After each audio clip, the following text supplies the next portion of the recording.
சில அது எல்லாருக்கும் பொருத்தமல்ல, குறிப்பிட்டவங்களுக்கு. இப்ப அசைன்மெண்ட் லேட் சப்மிஷன் ஆகும்போது, பிரசன்டேஷன் உரிய நாட்கள்ல செய்ய முடியாம இருக்கும்போது, அல்லது சரியான காரணங்கள் இல்லாம, சில ஏற்றுக்கொள்ளக்கூடிய காரணங்களா இருந்தா நாங்க ஏற்றுக்கொள்ளலாம். அதே போல அப்படியே பிரசன்டேஷன் செய்தாலும் கூட அந்த 10 நிமிடத்தை நீங்க எப்படி உச்ச அளவுல பயன்படுத்துறீங்க, எப்படி நீங்க பயன்படுத்துறீங்க.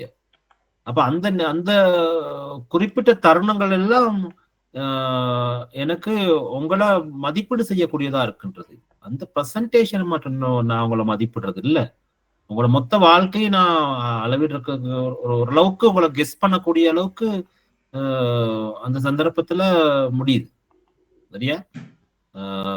நீங்க யோசிக்கலாம், எப்படி சார் நாங்க செஞ்ச 10 நிமிஷம் பிரசன்டேஷனை வச்சுக்கொண்டு நீங்க எங்களை கணிக்க முடியும்? அது இப்ப நீங்க அது அந்த டொபிக்கை மட்டும்தானே நீங்க எங்களை வச்சு கணிக்கணும். சரியா? அதை விட்டுட்டு நீங்க எப்படி எங்களை பத்தியே நீங்க எப்படி ஓரளவுக்கு கணிச்சுட்டேன்னு சொல்றீங்க, அப்படி சொல்றீங்க. சரியா? இப்படிதான் 100க்கு 100% கணிக்க முடியாது. ஆனா ஒரு குறிப்பிட்ட பெர்சன்டேஜ் உங்களை பற்றி அறிஞ்சு கொள்றதுக்கு அது வழிவகுக்கிறது. சரிதானே? ஏற்றுக்கொள்றீங்களா?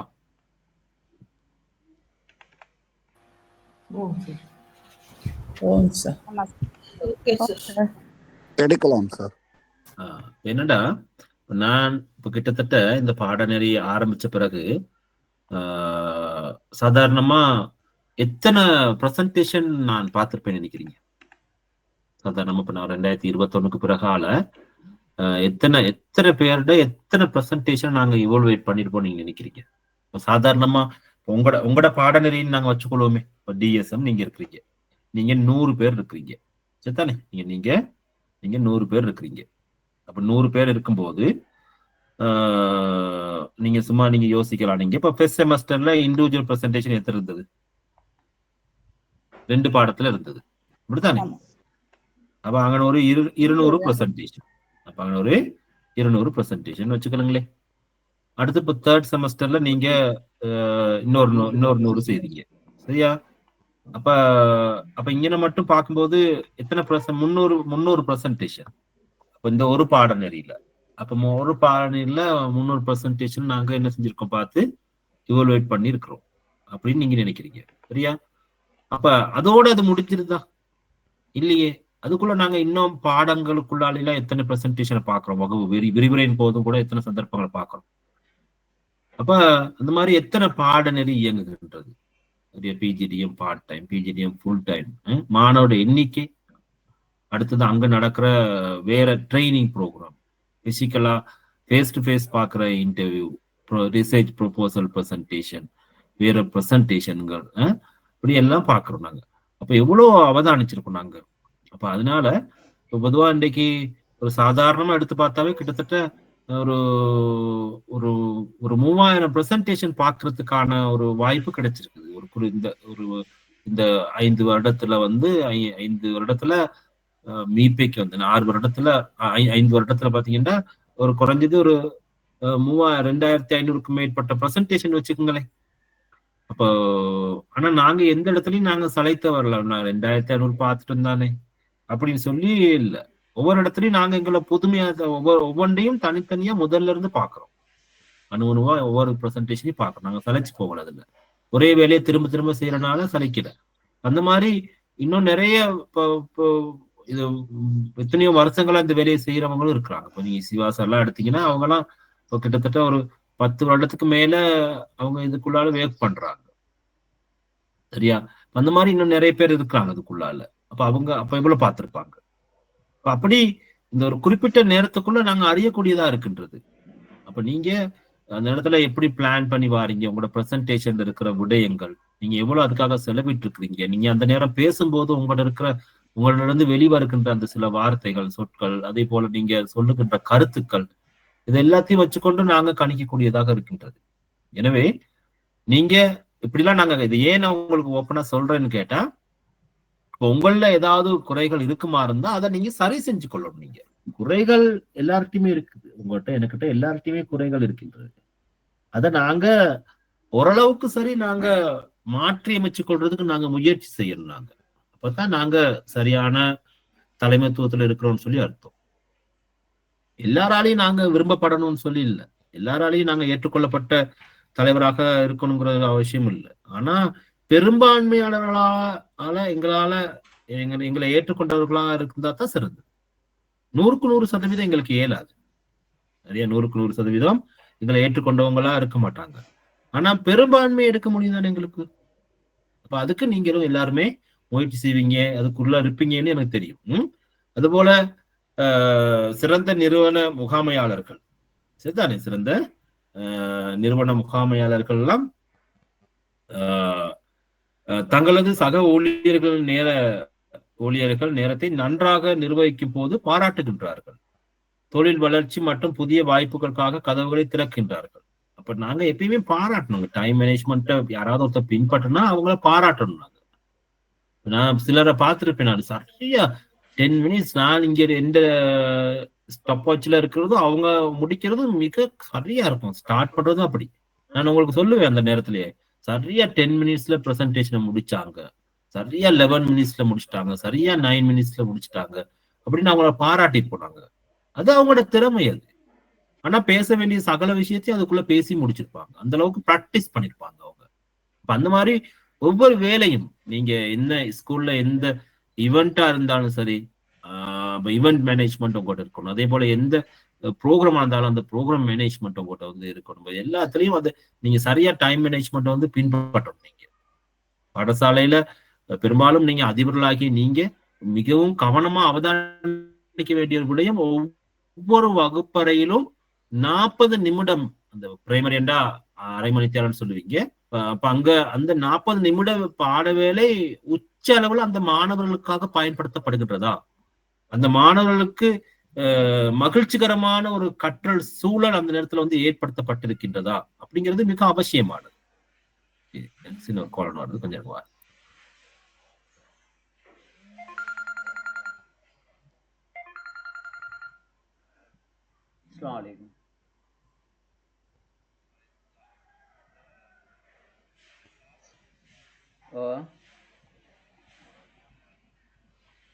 விளங்கல. ஹலோ ஹலோ, இப்ப சொல்லுங்க.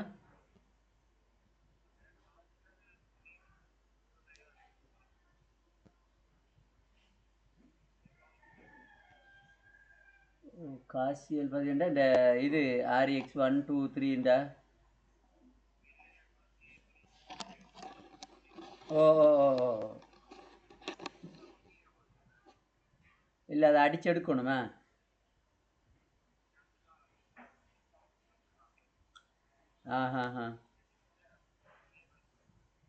அந்த ஏற்கனவே வந்ததையா?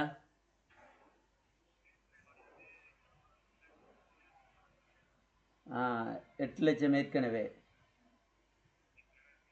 அந்த 8 லட்சத்தை தௌபிக்சர் செலவழிச்சு விட்டாரு. நான் கேட்க அது நான் எல்லாம் முடிஞ்சுன்னு நான் கொடுத்துட்டேன் எல்லாம் கதை சொல்லிட்டு இருந்தாரு.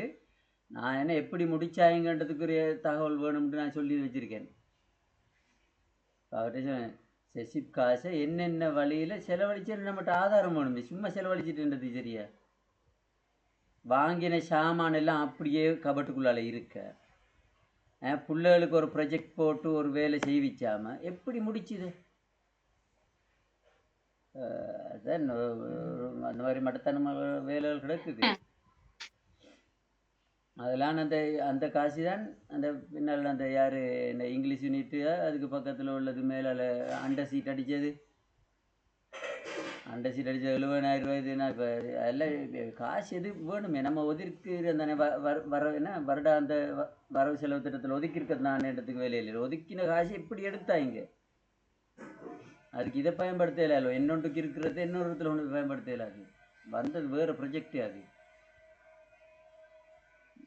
அதான் நான் சொல்லுவேன், உங்களுக்கும் ஒரு தகவல் சொல்லுவேன் தெரியுமா? நீங்கள் எந்த ஒரு வேலையை செய்யக்குள்ள முறையாகவே செய்ய பாருங்க. இந்த இதுவரைக்கும் ஆட்கள்லாம் செஞ்சுட்டு போய்த்தாங்க தானே, என்ன நடந்துட்டுன்னு ஒரு காலம் போகாதுங்க. இந்த பாருங்க 97ஆம் ஆண்டுக்கு எனக்கு விமர்சனத்துக்கு நேற்று கடிதம் வந்திருக்குது.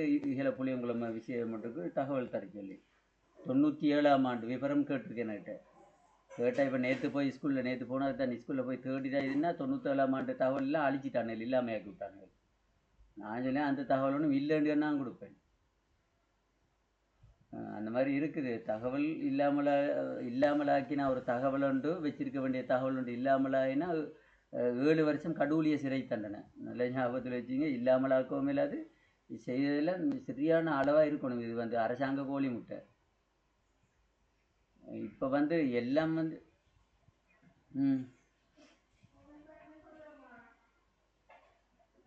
அது எனக்கு தெரியாது. இப்போ உங்கள்கிட்ட அந்த புத்தகங்கள் இது இருக்கு. சரி, அப்ப இப்படி நாங்க நேரத்தை வந்து சரியான முறையில பயன்படுத்தி கொள்ளணும் அப்படிங்கிறது தான் சொல்லக்கூடிய அறிவுரைகள். சரி, அதே போல இலக்குகளை விரைவாக அடையறதுக்கு வந்து உதவுகின்றது. இன்னைக்கு பெரும்பாலும் நாங்க எங்களோட டெபினேஷன்லயே அதான் பார்த்தோம். நேரத்தை சரியா முகாமத்தை செய்யுமா இருந்தா நாங்க நினைத்த காரியங்களை எங்களுக்கு நிறைவேற்றக்கூடியதாக இருக்கு. அவ்வளவுதான். அப்ப தனிநபர்கள் தெளிவான இலக்குகளை நிர்ணயிக்க உதவுகின்றது. டைம் மேனேஜ்மெண்ட், அதே போல நேர முகாமைத்துவம் அவர்கள் முன்னேற்றத்தை கண்காணிக்கவும் அவர்கள் நோக்கங்களை திறமையாக அடையவும் உதவுகின்றது. இன்னைக்கு பாடசாலையில நீங்க வந்து ஒரு நேர சுசியை இயக்குகின்றீங்க. நேர சுசியை வந்து இயக்குறீங்க.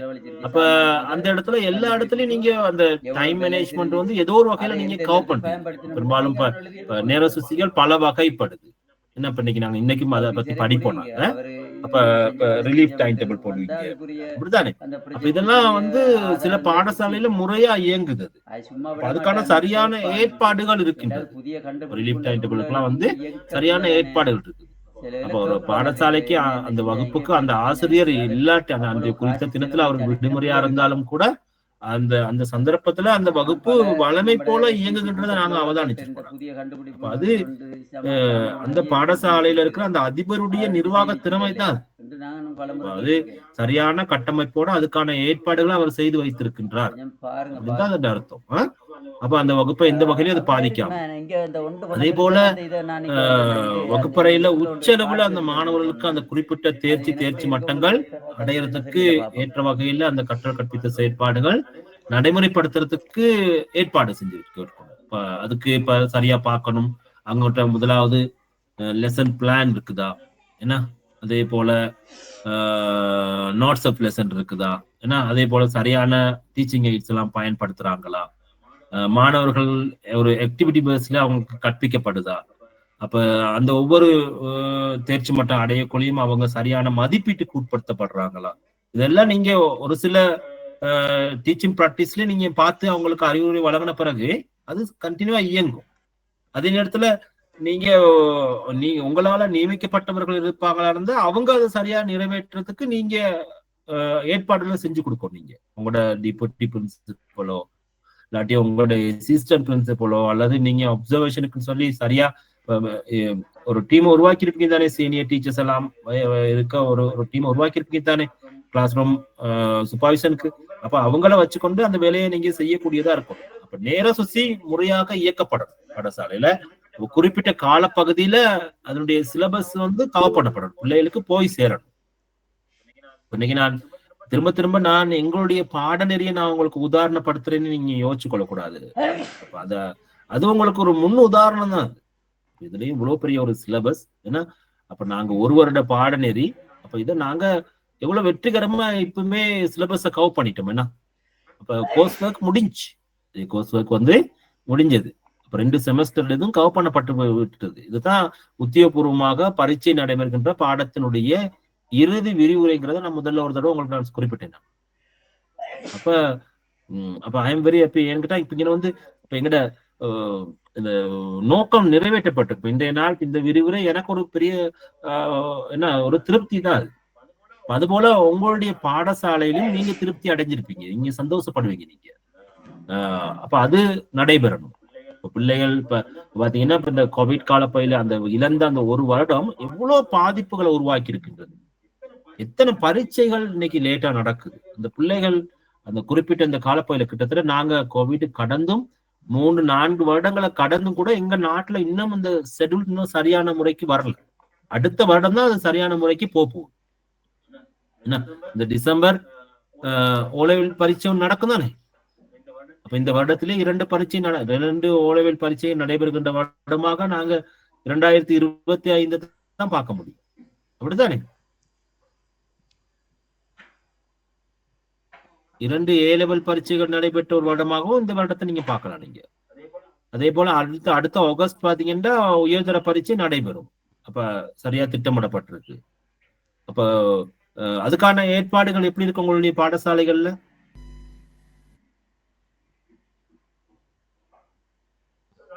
நடந்து கொண்டிருக்கு சார்.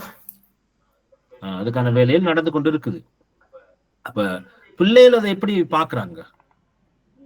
பிள்ளைகளுக்கு நாங்க சொல்லிருக்கோம் இந்த வருஷம் எக்ஸாம் நடக்கும், அதுக்காக நீங்க உங்களோட வளமையை போட கொஞ்சம் உற்சாகமா வேலை செய்யணும்னு சொல்லியிருக்கோம். ஏன்னா அவங்க இந்த வருஷமே எல்லாம் முடிய போகுதுன்னு முன்கூட்டியே சொல்லிட்டேன் சார், முதல் தவணை ஆரம்பிக்கிற நேரம். அதுதான் இப்ப என்ன உதாரணத்துக்கு இப்ப நம்ம வீட்டுல பாத்தீங்கன்னா இப்ப மகள் ஏ-லெவலுக்கு போயிட்டு 1 வருஷம் தான். அப்ப தானே போயிட்டு இப்ப என்கிட்ட இப்போ லாஸ்ட் வீக் சொல்றாங்க பாருங்க, இப்ப எங்களுக்கு மட்டும் சரியான டைமுக்கு எக்ஸாம் வைக்கிறாங்க அடுத்த வருஷம் ஆகஸ்ட்டுக்கு. இப்ப அவங்க போயிட்டு கொஞ்ச நாள் தானே, அவ எங்கட அக்காமாருங்க அண்ணாமாரு பேச்சுக்கெல்லாம் அவ்வளவு டைம் கிடைச்சது, எங்களுக்கு டைம் இல்லை அப்படின்னு சொல்லி அவங்க அதை வேற ஒரு பக்கம் அப்ப பாருங்க அவங்க விரும்பக்கூடிய அதுக்கு அடாப்ட் ஆன மாதிரி ஒரு நிலைமை உருவாக்கப்பட்டிருக்கு. நினைக்கிறேன் உங்களோட வீடுகள்ல உங்களோட பாடசாலை பிள்ளைகள்டையும் அதே மனநிலை இருக்கும். பரீட்சைக்கு அதிகமான காலம் கிடைச்சா சந்தோஷப்படுகின்றாங்க பிள்ளைங்க, இன்னும் கொஞ்சம் படிச்சிடலாம் அப்படின்னு. அந்த மனநிலை பிள்ளைகிட்ட மட்டும் இல்ல, அந்த இது எங்ககிட்டயும் அது இருக்கு. உரிய காலப்பையில அந்த விஷயத்த நிறைவு செஞ்சுட்டா ஒரு பெரிய அந்த தலையில இருந்து ஒரு பெரிய ஒரு தலைவலி ரிலீஃப் ஆகுறது, அது ஒரு பெரிய ஒரு விட என்னன்னா. ஆனா அப்படி யோசிக்கிறவங்க குறைவா இருக்கிறாங்க. ஒரு விஷயத்த நடத்தி முடிச்சிட்ட கைக்கு அந்த அந்த அந்த ரிலாக்ஸா எடுக்கிறதுக்கு விருப்பம் இல்லை. ஆனா ஏதாவது ஒரு நாள் கிடைச்சிட்டா கூட அதை ஒரு சந்தோஷமா தான் பாக்குறவங்க தான் இருக்கிறாங்க. எல்லாரையும் நான் சொல்லல. நான் உதாரணத்துக்கு இப்ப நான் 9ஆம் தேதி எங்கட அந்த பிரசன்டேஷன் பெறல நான் அன்னைக்கு கேன்சல் பண்ணக்குள்ள எனக்கு நிறைய அதிபர்கள் இந்த அந்த அன்றைய தினத்துக்குரியவங்க போன் பண்ணி காய்ச்சாங்க, இந்த பெனல்லையும் காய்ச்சாங்க, சார் நாங்க ரெடியா இருக்கோம் சார், இது இன்றைக்கே முடிச்சிருவோம் அப்படின்னு சொல்லி. ஏன் அப்ப அவங்களோட நோக்கம் என்னவா இருந்தது? அப்ப இது ஒரு விடையே, இதை இப்பவே முடிச்சுட்டா இன்னையோட அது முடிஞ்சிருந்தானே, நான் அடுத்த வேலையை பார்க்கலாம் தானே. இல்லாட்டி இது திரும்ப அது பாருங்க அந்த பிரசன்டேஷன் திரும்ப எப்ப நடத்தணும், நாங்க கிட்டத்தட்ட ஒரு 2 வீக்ஸ்க்கு பிறகுதான் நடத்தணும். அப்ப அது வரைக்கும் அவங்க மைண்ட்ல அந்த விஷயம் இருந்துகிட்டே தான் இருக்கும், முடிக்கப்படாது தானே அது. அப்படி அப்ப இதுல நல்ல அதிபர்களும் இருக்கிறாங்க, நல்ல நல்ல டைம் மேனேஜ்மெண்டோட செயல்படுற அதிபர்கள் இருக்கிறாங்க. அப்ப நான் அவதானிச்சேன். அதுபோல பிள்ளைகள்கிட்டையும் நாங்க அந்த சரியான அந்த மனப்பக்குவத்தை உருவாக்கணும். நான் வீட்டுல பார்த்தது பிறகு சரியான விடயங்களை குறிப்பிட்ட கைக்கு அதை புரிஞ்சுக்கணும். அந்த மாதிரி நீங்களும் உங்களோட பிள்ளைகளை சரியா கைட் பண்ணணும். நீங்க இந்த வருடம் 2 பரீட்சை இல்ல, ஆனா அவங்களோட லைஃப்ல அவங்களோட டைம் மேனேஜ்மெண்ட், அவங்களோட அந்த நேரத்துடைய பெருமதி நீ அவங்களுக்கு உங்களோட அசம்பிளில அவங்களோட வகுப்புக்கு நீங்க போகக்குள்ளால பேரண்ட்ஸ் மீட்டிங்ல பேரண்ட்ஸ் வந்து எல்லாருக்குமே நீங்க தெளிவுபடுத்தணும். நீங்க நாங்க எவ்வளவு இழந்துட்டோங்கிறத நீங்க அவங்களுக்கு தெளிவுபடுத்தணும். இந்த காலப்பகுதியில வந்து அவங்க யூனிவர்சிட்டி போறது லேட் ஆயிட்டது, அவங்களோட ரிசல்ட்ஸ் வர லேட் ஆனதுனால, பரீட்சை எழுத லேட் ஆனால யூனிவர்சிட்டி அவங்களோட டிகிரி எல்லாமே லேட் ஆகி தான் கிடைச்சிருக்கு. அப்ப தொழில் போறதுக்கும் லேட், என்ன எல்லாமே லேட் ஆயிடும். சரி பண்றதுல இருந்து என்ன ஜாபுக்கு போறதுல இருந்து இன்கம் ஏர்ன் பண்ணி வீடு கட்டுறதுல இருந்து வெஹிக்கல் வாங்குறதுல இருந்து எல்லாம் சகலதையும் அவங்க இழந்த மாதிரி தான். சாதாரணமா இல்லை. அதனாலதான் இன்னைக்கு எங்க நாடு இவ்வளவு பொருளாதார நெருக்கடில இருக்கிறதுக்கு காரணம், மறைமுகமான காரணம் நீங்க தேடி பாருங்க, நாங்க வீட்டுக்குள்ள 1 வருடம் அடைக்கப்பட்டதுதான் காரணம். அந்த நேரம் எங்க நாடு எத்தனையோ என்ன உற்பத்தி திறன் வீழ்ச்சி தான் அடைஞ்சிருந்தது. விவசாயத்துறையில மட்டுமல்ல எல்லா துறைகள்லயும் வீழ்ச்சி. அப்ப ஆனா அந்த நேரத்திலயும் இந்த கோவிடுக்கு பயப்படாம வளர்ந்த நாடுகள் இயங்குனாங்க. எத்தனை உயிரிழப்பு ஏற்பட்டாலும் இருந்தாலும் என்ன இறப்போட போராடி மரணத்தோட போராடி அவங்க வெற்றி கண்டாங்க.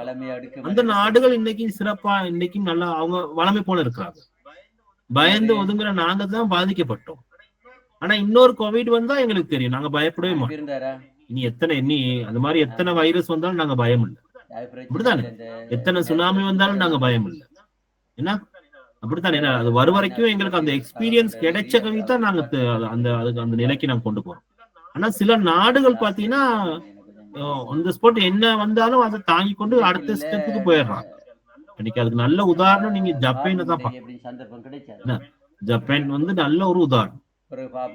ஓகே, நாங்க இப்படி பார்த்துக்கொள்ளலாம். எனவே நீங்க இலக்குகளை அடையிறதுக்காக சரியான முறையில உங்களோட நேர முகாமைத்துவத்தை நீங்க கைக்கொள்ளணும்.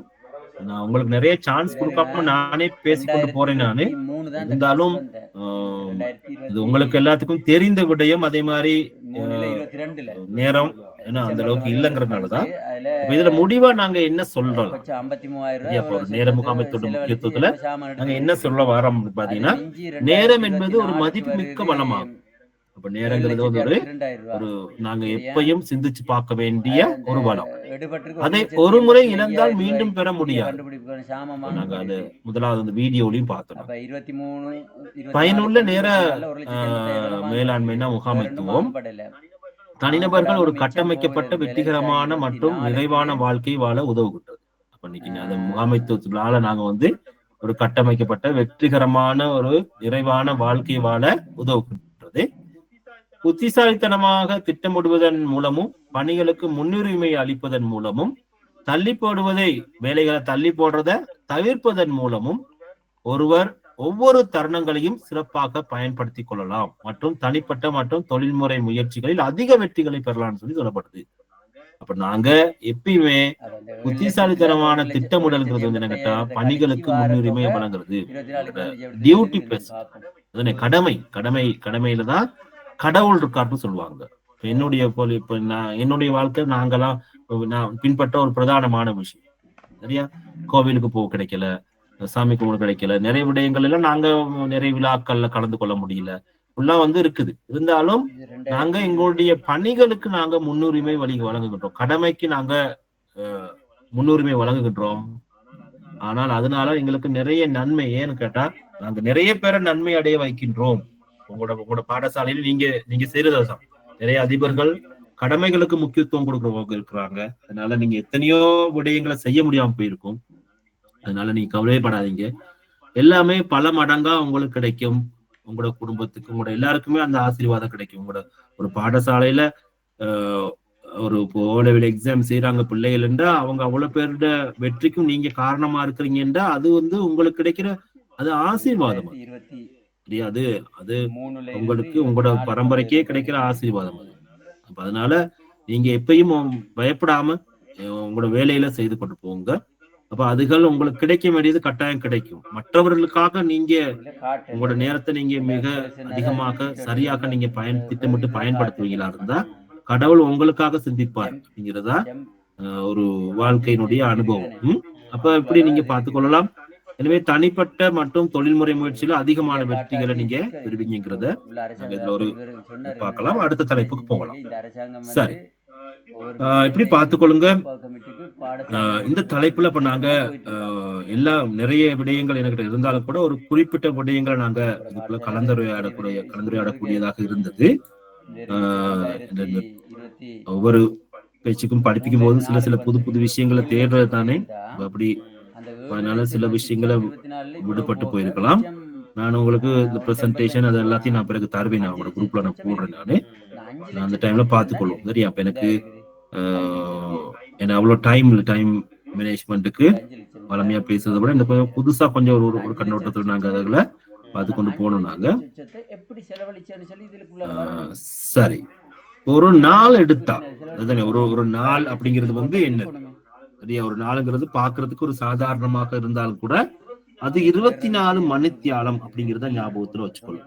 சரியா, அந்த 24 மணித்தியாலத்துக்குள்ளால 1440 நிமிடங்கள் இருக்கின்றது அப்படிங்கிறத நாங்க கணிச்சு வச்சுக்கொள்ளும். அப்ப அதுல வினாடிகள் என்று எடுத்து பார்ப்பீங்களா, 86,400 வினாடிகள் இருக்கின்றது. எவ்வளவு பெருசா போய்கொண்டிருப்பாங்க. ஏன்னா ஒரு செகண்ட், ஒரு வினாடி எங்களோட வாழ்க்கையை மாற்றி அமைக்கும். அந்த நேரத்துல நாங்க எடுத்த முடிவு, நாங்க செய்த செயல் எங்களோட வெற்றிக்கு காரணமாக இருந்திருக்கும். எங்களுடைய இலக்கை நாங்க அடைஞ்சிருப்போம். எங்களோட இலக்கை நாங்க அடையிறதுங்கிறது வந்து எங்களுக்கு மட்டும் அந்த சந்தோஷத்தை கொண்டு வந்ததா இருக்காது. எத்தனையோ பேருடைய வாழ்க்கையில அது ஒளியேற்றி வச்சிருக்கும். எத்தனையோ பேருக்கு அது சந்தோஷத்தை வழங்கி இருக்கும். அதனால நீங்க அப்படியாப்பட்ட கடமையை செய்யறவர்களா தான் நீங்க எல்லாருமே இருக்கிறீங்க. அந்த இடத்துல தான் நீங்க எல்லாருமே இருக்கிறீங்க. நான் வேற யாருமா இருந்தா கூட நாங்க இவ்வளவு பத்தி யோசிக்கிறோம். ஏன்னா நீங்க அதிபர்களாகிய நீங்கிறது வந்து அது சாதாரணமான பதவியில நான் வளமையா சொல்றது உங்களுக்கு. நாங்க வந்து மெஷினோட நாங்க ஒர்க் பண்ணல. நாங்க உயிருள்ள ஜீவனோட நீங்க வேலை செய்றீங்க. ஏன்னா அது குறிப்பிட்டவங்களுக்கு மட்டும்தான் அந்த பாக்கியம் கிடைச்சிருக்கு. குறிப்பா ஆசிரியர்கள், ஆசிரியர்கள், அதிபர்கள், இந்த கல்வித்துறையில இருக்கிறவங்க, உங்களுக்கு தான் அந்த வாய்ப்பு கிடைச்சிருக்கு. டாக்டர்ஸ்க்கு எல்லாம் கிடைச்சிருக்கு. அவங்களும் உயிரோட வேலை செய்யறாங்க. அதனால அவங்களோட தொழிலும் மிக இன்னைக்கு ஏன் வைத்திய தொழில் வந்து பெருமதியா கருதப்படுனா அவங்க உயிரோட வேலை செய்யறாங்க, உயிர்களை காப்பாற்றுறாங்க அவங்க. அதனால அதுபோல இந்த உலகத்துல பிறந்த உயிர்களை வந்து அர்த்தம் உள்ளதாக வாழ வைக்கிறது வந்து அது நீங்க தான். ஏன்னா அர்த்தம், அவங்களோட வாழ்க்கையை அர்த்தம் உள்ளதாக மாற்றவங்க நீங்க தான். ஏன்னா அது உங்களுடைய தலைமைத்துவம், உங்களுடைய நிர்வாகம், உங்களுடைய முகாமைத்துவத்தால தான் அது நடக்குது. அதனால நீங்க எப்பயும் பெருமைப்பட்டுக் கொள்ளலாம் உங்களுடைய அதிபர் கடமையை நினைச்சுக்கணும். அப்ப நீங்க ஒருத்தருடைய வாழ்க்கையில மாற்றம் ஏற்படுத்துபவரால பலர், ஏன்னா நூற்றுக்கணக்கான ஆயிரக்கணக்கான மாணவர்களுடைய வாழ்க்கையில நீங்க மாற்றத்தை ஏற்படுத்துறீங்க. அவங்களோட வாழ்க்கையை சரியா சீர் செய்யறவங்க நீங்க. அதனால திரும்பியும் மத்த பக்கத்து ஞாபகப்படுத்துறதா மறுபுறம் உங்களுக்கு ஞாபகப்படுத்துறதா இருந்தா, அப்ப உங்களுடைய நேரம், ஒரு நிமிடம், ஒரு வினாடி என்பது வந்து அது உங்களுடைய நேரம் அல்ல. நீங்க அந்த நிமிடத்துக்குள்ள நீங்க செய்யற செயல் வந்து உங்களோட பாடசாலையில அந்த ஆயிரக்கணக்கான மாணவர்களுடைய வாழ்க்கை, நீங்க எடுக்கிற முடிவு, நீங்க செயற்படுத்துற செயற்பாடு வந்து அவங்களோட வாழ்க்கையோட சம்பந்தப்பட்டிருக்கணும். மிக கவனமாக நீங்க முடிவெடுக்கணும், நடைமுறைப்படுத்தணுங்கிறது தான் உங்களுக்கு ஞாபகம் காட்ட வேண்டிய ஒரு விடயம். சரிதானே? அதே போல மேலும் நாங்க இதுக்குள்ளால பார்க்கலாம். இன்னும் இந்த பெருமதி சம்பந்தமா நிறைய நாங்க இதுல நான் ஆரம்பத்துல இது பெரிய பிரசன்டேஷன் இது, அது எல்லாத்தையும் பார்க்கறதுக்கு எங்களுக்கு டைம் இல்லை. இதுகள் சும்மா பார்த்துக்கொள்ளுங்க நீங்க.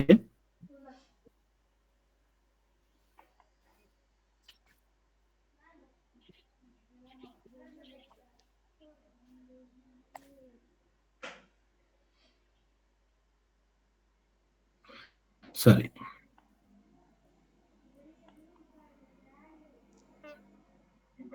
இப்ப நீங்க எல்லாருமே அடுத்த தலைப்புல இதுதானே நேர முகாமைத்துவ நுட்பங்கள். நேர முகாமைத்துவ நுட்பங்கள் ஒரு ஒரு 5 நிமிடம் நான் டைம் தரேன் உங்களுக்கு. நான் சரியா 5 நிமிடத்துக்குள்ளால நீங்க நுட்பங்கள் எல்லாரும் உங்களோட வாழ்க்கையில அனுபவத்தோட சம்பந்தப்படுத்தி நீங்க உங்களோட பெஸ்ட் ப்ராக்டிஸா கூட எடுக்கலாம். நாங்க சரியா இந்த செயற்பாடை செஞ்சனால நான் இந்த இந்த விடயத்துல இப்படி வெற்றி அடைந்தேன் அப்படின்னு சொல்லி சுருக்கமா எனக்கு எடுத்துரைக்கிற மாதிரி நீங்க அந்த விடயத்தை ஞாபகப்படுத்தி, நிறைய இருக்கும், அதை வேகமா எழுதி கொண்டு போங்க. 5 நிமிஷம் நான் டைம் தரேன். ஒரு 10ஓ 5ஓ நீங்க எழுதுங்க. எழுதிட்டு அதுல பெஸ்ட் எதுவோ அதை நான் எந்த ரெஜிஸ்டர் நம்பர் சொல்றேனோ அவர் எனக்கு குறிப்பிடணும். சரியா? நான் சிலருக்கு மட்டும் வாய்ப்பு தருவேன். நான் சரி, நான் சொன்ன விடயம் விளங்குச்சா உங்களுக்கு? பாடசாலையில நேர முகாமைத்துவத்துல நீங்க பின்பற்றின நுட்பத்தின் காரணமாக நீங்கள் அடைந்த வெற்றி, உங்களோட பெஸ்ட் ப்ராக்டிசஸ். சரியா? அப்ப நீங்க எழுதுங்க, ஒரு தொடர்ச்சியா எழுதுங்க. நீங்க ஒரு 5 நிமிஷத்துல எவ்வளவு எழுத முடியுமோ அவ்வளவு எழுதுங்க. 11:15 11:20 நான் கேட்பேன். நான் குறிப்பிட்டவங்களுக்கு வாய்ப்பு கொடுக்கப்படும். நான் ரெஜிஸ்டர், நான் எந்த நம்பர் சொல்றேனோ அவர் தான் பேசணும். ஓகேவா? நான் பேசுறது விளங்குதா உங்களுக்கு?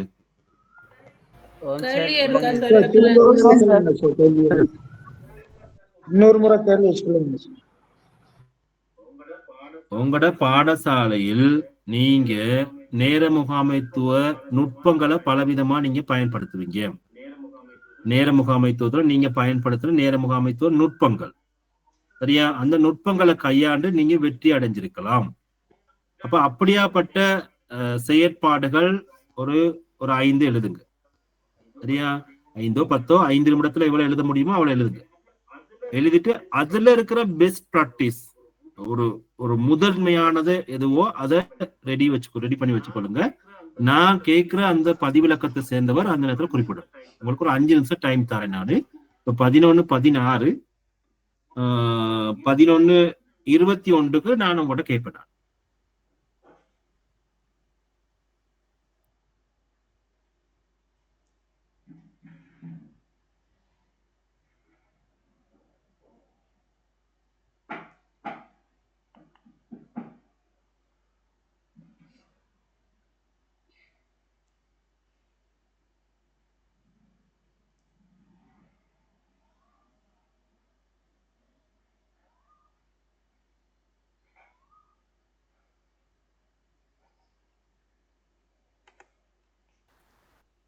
அப்ப நான் கேட்ட கேள்வி உங்களுக்கு ஞாபகம் இருக்கும்னு நினைக்கிறேன்.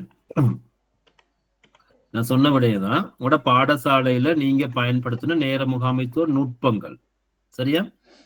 அப்ப இதுல நிறைய நுட்பங்கள் நீங்க வந்து பயன்படுத்தியிருப்பீங்க நீங்க. அப்ப அதுக்கு கொஞ்சம் எழுத சொன்னேன் நானு. அதுல நீங்க பெஸ்ட் அப்படின்னு சொல்லி கருதுற உங்களோட பெஸ்ட் ப்ராக்டிஸா நீங்க கருதுற அது சொல்றதுக்கு நான் ரெஜிஸ்டர் நம்பர் சொல்றவர் குறிப்பிட்டு சொல்லியிருக்கேன். அப்ப இதுல பார்ப்போம் நாங்க. அப்ப இதுல நான் முதலாவதாக உதாரணத்துக்கு பார்ப்போம் நாங்க. சரி, பதிவிலக்கம் 28 சொல்லவா சார்? சொல்லுங்க சார். Okay sir. அதாவது சார் பாடசாலையில சார் நேர முகாமைத்துவத்தை கடைபிடிக்கிற நேரம் கற்றல் கற்பித்தல் நேரத்தை வந்து எக்காரணம் கொண்டும் இதர செயற்பாடுகளுக்காக செலவழிக்க கூடாது சார். அடுத்து வந்து பாத்தீங்க அப்படின்னு சொன்னா சார் ஒவ்வொரு நாளும் சொல்லுங்க அதுக்கு எப்படி என்ன செஞ்சீங்க சார். அதாவது சார் டீச்சர்ஸுக்கு ஸ்டாஃப் மீட்டிங் போடுறதோ அல்லது வேற செயற்பாடுகள் கலை நிகழ்ச்சிகள் பழக்கிறது வேற வேற செயற்பாடுகள் வந்து இந்த பாட நேரத்தை அதுல உள்ளடக்கிறது வந்து அந்த பிள்ளையோட அடைவு மட்டத்தை பாதிக்கிறதா அமையும் சார். அதுக்காக எங்களோட பாடசாலையில 8 பாடங்களும் சொல்றேன் சார். 8 to 2 டைம் டேபிள் படி எல்லா பாடமும் முறையா இடம்பெற்றிருக்கா அப்படிங்கிறத மேற்பார்வையூடாகவும் அதே நேரத்துல ஒவ்வொரு நாளும் ஸ்கூல் விட்ட பிறகு ரெக்கார்ட் புக் சரியா மெயின்டைன் பண்ணியிருக்கா எல்லா பதிவுகளும் சரியா போயிருக்கா அப்படிங்கிறத பார்த்து சார் பாடங்கள் நடைபெற்றதை வந்து உறுதிப்படுத்துவோம் சார். எப்படி அதுக்கு என்ன வச்சிருக்கீங்க? என்ன டாக்குமெண்ட் வைஸ் பண்றீங்களா இல்லாட்டி எப்படி இதை உறுதிப்படுத்துறீங்க? ஈவினிங் எப்படி ரெக்கார்ட் புக் எடுத்த பிறகுதான் எடுக்கிறீங்களா அல்லது யாராவது போயிட்டு அங்க ஒவ்வொரு கிளாஸ் ரூம் செக்ஷன் போய் டிக் பண்றாங்களா? எப்படி? இப்ப எங்கட ஸ்கூல் பிரைமரி ஸ்கூல்னால சார் நாங்க கிழமைக்கு வந்துட்டு ஒரு கிளாஸுக்கு வந்து 2 அப்சர்வேஷன் வரும் சார். அப்சர்வேஷன் வர நேரத்திலேயே நாங்க அந்த டைம்லயே அங்கே ரெக்கார்ட் புக் ரெஜிஸ்டர் எல்லாம் ஒரு வாட்டி அப்படியே மேலோட்டமா பார்த்து கொள்றது சார். அது மாத்திரம் இல்லாம சார் ஒவ்வொரு வீக்கும் ரெஜிஸ்டர் ரெக்கார்ட் செக் பண்ணப்படும் சார். அதே மாதிரி ரெக்கார்ட் புக் வந்து ஒவ்வொரு நாளும் ஸ்கூல் விட்ட பிறகு 2 to 2:15 அந்த 5 கிளாஸுக்குள்ள ரெக்கார்ட் புக்கையும் ஃபுல்லா எல்லாம் செக் பண்ணிட்டு சார் பிறகு அடுத்த அப்சர்வேஷன் போற நேரத்துல பிள்ளையோட கொப்பில அந்த விஷயங்கள் சரியான முறையில போயிருக்கா அப்படிங்கறத பார்ப்போம் சார். இல்ல சார், இப்ப எனக்கு என்னண்டா இப்ப நீங்க பிரைமரி ஸ்கூல்னால அங்கே பிள்ளைகள் 3-4 பாடங்களோட இருக்கிறனால அதுல நீங்க தேடி பாக்குறது மிக உங்களுக்கு இலகுவா இருக்கும். இதெல்லாம் சில பிரைமரி ஸ்கூல்ல நிறைய மாணவர் எண்ணிக்கை அதிகமா இருக்கிற பிறகு கிளாஸ் இருக்கிற டிவிஷன் எல்லாம் இருக்கிற பாடசாலை எல்லாம் இருக்குது. கிரேட் 1 4 வகுப்பு 5 வகுப்பு இருக்கிற வகுப்புகள் கூட ABCD எல்லாம் இருக்கிற பாடசாலைகள் கூட இருக்குது. அப்ப அந்த பாடசாலைகள்லையும் கூட இப்ப நீங்க இது எப்படி அந்த பாடசாலை அவ்வாறான பாடசாலைகள்ல சார் அந்த அதுக்கான பகுதி தலைவர்கள் இருப்பாங்க தானே சார். பகுதி தலைவர்கள் இருப்பாங்க. அந்த ஆரம்ப பிரிவுக்கு பொறுப்பா வெற்றி அடைஞ்சிருக்கீங்களா? எப்படி அது எனக்கு அதுதான். ஆமா சார். அப்ப அந்த பாடங்கள் வந்து முறையா போறனால சார் எங்களுக்கு லாஸ்ட் இயர் ஸ்காலர்ஷிப் ரிசல்ட்ஸ் எல்லாம் வந்துட்டு இது வரைக்கும் வராத ஒரு ரிசல்ட்ஸ் கிடைச்சிச்சு சார். 85% கிடைச்சதோட 3 பிள்ளைங்க முதல் தடவையா பாஸ் பண்ணாங்க சார். சரி, வாழ்த்துக்கள் sir. Okay sir, okay, thank you. என்னடா இப்ப நாங்க சொன்ன விடயத்தோடு நான் மாறன் ஒரு விடயத்துக்கு. இப்போ இந்த பாடசாலைக்கு இந்த டீம் அப்சர்வேஷன் இந்த சூப்பர்விஷன் டீம் வருதுன்னு சொன்னா எளியா அறிஞ்சு கொள்வாங்க. இத ஒரு தகவலோடாக அதிபர்கள் அறிஞ்சு கொள்வாங்க. இல்லாட்டி வெள்ளனாவே அந்த பாடசாலை அவங்க வலய கல்வி காரியத்தின் அந்த ஷெட்யூல் வழங்கப்பட்டிருக்கனால அதுல பார்த்து அறிஞ்சு கொள்வாங்க. இல்லாட்டி கோட்டம் வருதா வலயம் வருதா என்ன மாகாணம் வருதாங்கலாம் அவங்களுக்கு தெரியும். இல்லாட்டி ஒரு திடீர் அப்சர்வேஷன் நடந்தா கூட நடக்குதுன்னா கூட முதல் நாளே அறிஞ்சு கொள்வாங்க. இப்படி அவங்களுக்கு ஏதாவது வகையில நியூஸ் கிடைச்சிடும். அப்போ பாடசாலைகளை நாங்க அவதானிச்ச விடயங்கள் எப்படின்னா நீங்க தெரி பாருங்க பாடசாலையில இப்ப இந்த ரெக்கார்ட் புக் எல்லாம் பாத்தீங்கன்னா சைன் பண்ணாம இருக்கும். அந்த டீம் வருதுன்னா தான் அந்த நேரம் தான் என்ன செய்வாங்க கேட்டா பழசெல்லாம் சைன் பண்ண வைக்கிறது. சில ஆசிரியர்கள் இருப்பாங்க, அவங்க நல்லா படிப்பிப்பாங்க, ஆனா உண்மையிலேயே படிப்பிச்சுட்டு ரெக்கார்ட் புக் சைன் பண்ணாம போயிடுவாங்க. அது அவங்களுக்கு அது பழக்கத்துக்குள்ள இல்லாத விடயங்கள். பிறகு ஒரு நாள் எடுத்து அது எல்லாத்தையும் சைன் பண்றது அப்படி. அப்ப அது எல்லாம் பொருத்தமற்ற விடயங்கள். அப்ப அந்தந்த அன்னைக்கு அந்த 40 நிமிட வேலையில இது மிக முக்கியமானது. எப்படி கற்றல் கற்பித்தல் மிக முக்கியமானது. அன்று என்ன அவர் அந்த கற்பித்த நேர சிஸ்டிக்கு அமைவாக அவருடைய பிளான் என்ன நோட்ஸ் ஆஃப் லெசனுக்கு அமைவாக அன்றைய தினத்துல பிளான்ல என்ன இருக்கோ அந்த தலைப்பு அங்கு பதியப்பட்டிருக்கும். அது மிக அவசியமானது. அதுக்கான வேலை அங்க நடந்திருக்கும். அப்ப இப்படி அதிபர்கள் நீங்க தேடி பார்க்கணும். சரி, நாங்க எனக்கு இன்னும் நிறைய விடயங்கள் இன்னும் தேவைப்படுதுல நாங்க பார்ப்போம். இன்னொரு அதிபர்கிட்ட கேட்டு பார்ப்போம். 44 சார் கேக்குதா சார்? சொல்லுங்க மிஸ், பேசுதுங்க. Yes sir. நான் வந்து நிறைய நுட்பம் இருக்கு சார். அதுல அந்த டு டூ லிஸ்ட்னு ஒன்று இருக்கு, டுடே ஒர்க் லிஸ்ட். அப்போ மார்னிங் வந்து நம்ம வந்து ஸ்கூல்ல என்ன பிளான்ன்றத ஷார்ட்டா ஒரு லிஸ்ட்ல போயிட்டு டைமிங்கோட அந்த ஒர்க்கை பாக்குறது சார். இப்போ அசம்பிளில என்ன பேசுறோம் அந்த விஷயம் மட்டும். கிரேட் இப்போ எஸ்எம்டி மீட்டிங் இருக்கா, எஸ்எம்டி மீட்டிங் என்ன டைமுக்கு அந்த மீட்டிங், டு டூ லிஸ்ட் ஒன்று ப்ரிப்பேர் பண்ணிக்கிட்டு போறது சார். அது டைமை வந்து அன்னைக்கு ஒர்க்கை வந்து கரெக்டா அன்னைக்கு ஒர்க்கை ஷெட்யூல் படி முடிக்கிறதுக்கு ஹெல்ப் பண்ணும். அதே மாதிரி இந்த லாஸ்ட் டைம் வரைக்கும் எதையும் வச்சுக்கிறது இல்லை சார். சொல்லுவோம் இப்போ லாஸ்ட் டைம் வரைக்கும் ஏதாவது டியூ டேட் கொடுத்துருந்தா டியூ டேட் வரைக்கும் இப்போ க்ளோசிங் டேட் இதுதான் அப்படின்னு சொல்லி சப்போஸ் உதாரணத்துக்கு அந்த இடைவிலகல் லிஸ்ட் கேட்டிருந்தாங்க, ட்ராப் அவுட். அப்போ அந்த லிஸ்ட் வந்து க்ளோசிங் டேட் வரைக்கும் வச்சுக்காம, எக்ஸாம்பிளுக்கு சொல்றேன், அந்த டைம் வரைக்கும் வச்சுக்காம அந்த ஒர்க்கை முன்னுக்கே முடிக்கிறதெல்லாம் செக் பண்றது சார். இந்த மாதிரி சின்ன சின்ன நுட்பங்களை பயன்படுத்துற நேரம் அந்த டைமுக்குள்ள ஒர்க் நடக்கும் சார். அதை நம்ம கண்டினியூஸா எடுத்துட்டு போக வேண்டிய தேவை இருக்காது. தேங்க்யூ. நினைக்கிறேன் நல்ல ஒரு பகிர்ந்திருந்தாங்க. வாழ்த்துக்கள். அப்ப நல்லதுகள் இருந்தா நீங்க மற்ற பாடசாலைகளுக்கும் மற்ற அதிபர்கள் நீங்க அதை எடுத்துக்கொள்ளலாம். நீங்க நல்லது. நேரத்துக்குள்ள அந்த வேலையை முடிக்கிறதுங்கிறது வந்து மிக முக்கியமானது. இப்ப அண்மையில ஒரு எக்ஸாம் போர்ட் மீட்டிங் நடந்தது அதுதானே. அப்ப கோர்சஸ் நடத்துற டிபார்ட்மெண்ட் எல்லாமே அழைக்கப்பட்டிருந்தாங்க. அப்ப அந்த நேரம் அப்ப புது டிஜி தானே, அப்ப ப்ரொஃபசர் மஞ்சுளா விதான பத்திரம் தான். இப்ப உங்களுக்கு தெரியும், கொலம்பு யூனிவர்சிட்டியினுடைய எஜுகேஷன் ஃபேக்கல்டி டீன் தான் இப்ப இங்க என்ஐட டிஜியா இருக்கிறாங்க. நினைக்கிறேன் அடுத்த கொலம்பு யூனிவர்சிட்டியில வைஸ் சான்சலா வர இருந்தவங்க தான் அவங்க தான் இதுதானே. அப்ப வர இருந்தவங்க தான் இப்ப என்ஐக்கு டிஜியா இருக்கிறாங்க. அப்போ ஒன்று அவங்க இங்க வந்திருக்காட்டி அங்க உபவேந்திரா இருந்திருப்பாங்க. அப்ப அப்படி இருந்தவங்க தான் இங்க இருக்காங்க. அப்ப அவங்களுக்கு அண்மையில இப்ப என்ன நிறைய வேலை திட்டங்கள் நடைமுறைப்படுத்தி கொண்டு போறாங்க. அதுல அவங்களோட மீட்டிங்ல கேட்ட கைக்கு எக்ஸாம் டிபார்ட்மெண்ட்ல உள்ள டிரெக்டர், எக்ஸாம் டிரெக்டர் பாத்தீங்கன்னா எலும்பி கலைச்சக்குள்ள அவங்க சொல்றாங்க, நாங்க அபிவிக்ரம சார்ட டிபார்ட்மெண்ட்டை ஃபாலோ பண்ணா மற்ற டிபார்ட்மெண்ட் கோர்சஸ் நடத்துறவங்க எல்லாம் ஃபாலோ பண்ணா அவங்களோட ப்ராக்டிஸ் என்ன மாதிரி இருக்குன்னு கொஞ்சம் ஃபாலோ பண்ணா இன்னும் எங்களுக்கு லேஸா இருக்கும்னு சொல்லி கலைச்சாங்க. அப்ப எந்த டிபார்ட்மெண்ட் இதுதான், அது எங்களோட டிபார்ட்மெண்ட் தான். எப்படி அவங்க டைமுக்கு இந்த கோர்ஸ் எல்லாம் தொடங்கி டைமுக்கு முடிக்கிறாங்க, எப்படி அவங்களோட எக்ஸாம்ஸ் எல்லாம் டைமுக்கு நடக்குது. அப்போ ஆன்லைன்ல நடந்தாலும் இந்த கோர்சஸ் எப்படி எஃபெக்டிவா நடக்குது, எப்படி நல்ல சில விளைதிறனோட எப்படி நடத்தப்படுது அப்படிங்கிறதுக்கு உதாரணமா கதைச்சாங்க. சரிதானே. அப்ப ரொம்ப பெருமையாக இருந்தது. அப்ப எங்க டிரெக்டர் பேர் சொல்லி காய்ச்சாலும் அவரோட பேர் சொன்னா நீ அந்த பேருக்குள்ள எங்களோட டிபார்ட்மெண்ட் அடங்குது. அந்த டிபார்ட்மெண்ட் அடங்குக்குள்ள அதுக்குள்ள ரெண்டு அகாடமி ஸ்டாஃப் தான். ஒன்று சிங்கள மீடியம் கோஆர்டினேட்டரா இருக்கிற காஞ்சனா மருத்துவம் மிஸ், அதே போல நீ தமிழ் மீடியத்துக்கு நான். அப்ப இப்ப முழு மீடியமும் நாங்க பாக்குறோம் ஒவ்வொருத்தர். அப்படி பார்க்கல அப்ப அந்த மொத்த என்ஐக்குள்ள பாத்தீங்கன்னா ஒரு நம்பர் 1 டிரெக்ட் ஒரு டிபார்ட்மெண்ட் அப்படிங்கிற பேர் அந்த இடத்துல ஒரு எங்களுக்கு கிடைச்சிச்சு.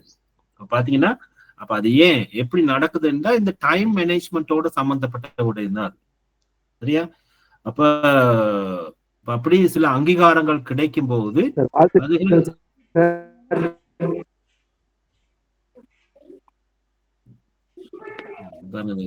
மணி அடிக்குது எனக்கு. அது சும்மா சில சைகைகள் தான் இருந்தாலும் இந்த வீட்டுல எல்லாம் சொல்லுவாங்க தானே மணி அடிக்கிறதுக்கு. அப்ப அப்படி இருக்கும்போது என்னண்டா நான் என்ன சொல்ல வரேங்கிட்ட எங்கட அர்ப்பணிப்பு. Thank you sir. அப்ப என்னடா அந்த அர்ப்பணிப்புனால இது கிடைச்சது. இது நடந்த மீட்டிங் வந்து கடந்த நினைக்கிறேன் ஒரு 2 வாரத்துக்கு முன்னதான். உடனே டிஜி சொன்னாங்க, அப்படியா இருந்தா இந்த மீட்டிங்ல அவங்க இருக்க தேவையில்ல, உங்களோட டிபார்ட்மெண்ட் ஃபுல்லா நீங்க லீவ் ஆகுங்கன்னு சொன்னாங்க. நீங்க இருக்கணும்ன்ற அவசியம் இல்லை, நான் அந்த ஒழுங்கா வேலை செய்யாத இன்னும் கோர்ஸ்கள் தாழ்த்தி நடத்துற நிறைய பிரச்சனைகள் இருக்கிறவங்க பத்தி அந்த டிபார்ட்மெண்ட்டை பத்தி நாங்க பேச இருக்கிறோம். அதனால உங்களுக்கு வாழ்த்து தெரிவிக்கிறேன். நானு நீங்க வேணா விலகலாம் போவோம் இதுல இருந்து. உங்களுக்கு நான் சொல்ல போற கருத்துக்கள் பொருந்தாது, நீங்க இதுல இருந்து லீவ் ஆகி போங்கன்னு சொன்னாங்க. ஆன்லைன் மீட்டிங் நடந்தது. அப்ப எங்க சார் சொன்னாரு, இல்ல பரவாயில்ல, நாங்க இருந்து இதையும் அவதானிக்க சொல்லி நாங்க இருந்தோம். நாங்க அப்ப இப்படி ஒரு அங்கீகாரம். அப்ப நாங்க இந்த டைமுக்கு அந்த ஒர்க் பண்றதுனால அந்த வேலையில சரியா நடக்கும்போது இப்படி அங்கீகாரங்கள் எல்லாம் கிடைச்சிருக்கின்றது. சரி, ஓகே. அப்ப நான் என்னுடைய எக்ஸ்பீரியன்ஸ் ஷேர் பண்றேன், உங்கள்கிட்ட நிறைய இருக்கும். அப்ப இதுல அடுத்து நான் எனக்கு கருத்துக்கள் சொல்லுங்க. 14 என்ன 14 16 sir? 14 sir, Ilangoban sir. Right.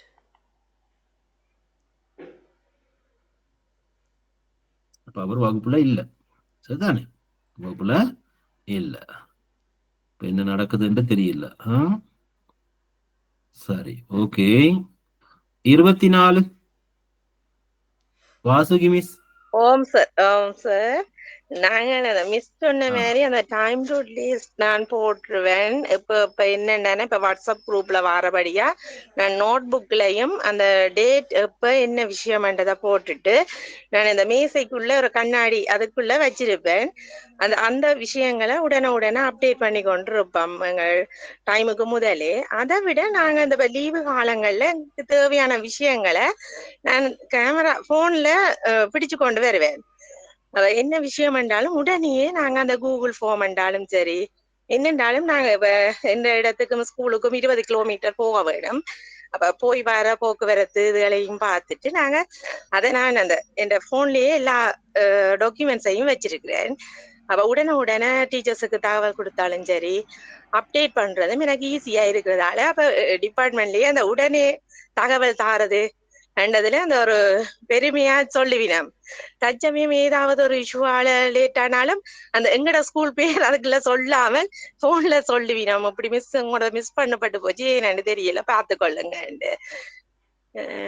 அப்படி நாங்க டைம் மேனேஜ்மெண்ட் செய்து கொண்டு இருக்கிறோம். Okay, thank you. அடுத்து 63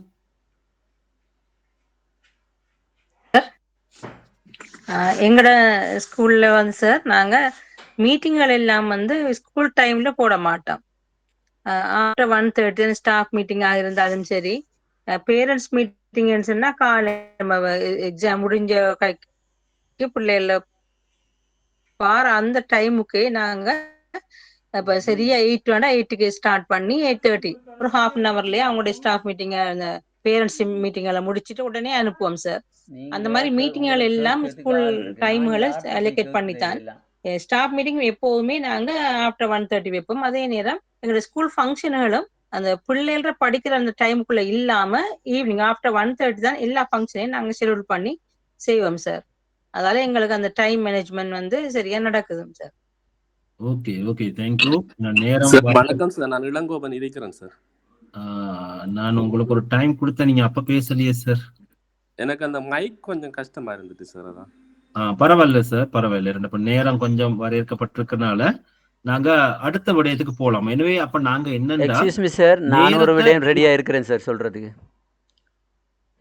சொல்லுங்க சார், சொல்லுங்க சார். சார் நாங்கள் ஸ்கூலில் பல வேலை திட்டங்களை வச்சுருந்தாலும் அதில் வகுப்பறையில் கற்றல் கற்பித்தல் செயற்பாடை கொஞ்சம் நேர முகாமைத்துவத்தோடு செய்கிறதுக்கு ஒரு சின்ன ஒழுங்கோடு செஞ்சுருக்கிறோம். நான் ஸ்க்ரீன் ஷேர் பண்ணிக்கொள்ளவா சார்?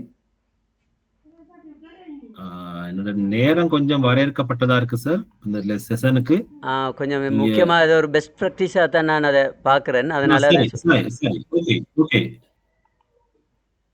குயிக் பண்ணுங்க சார். சரி, ஓகே.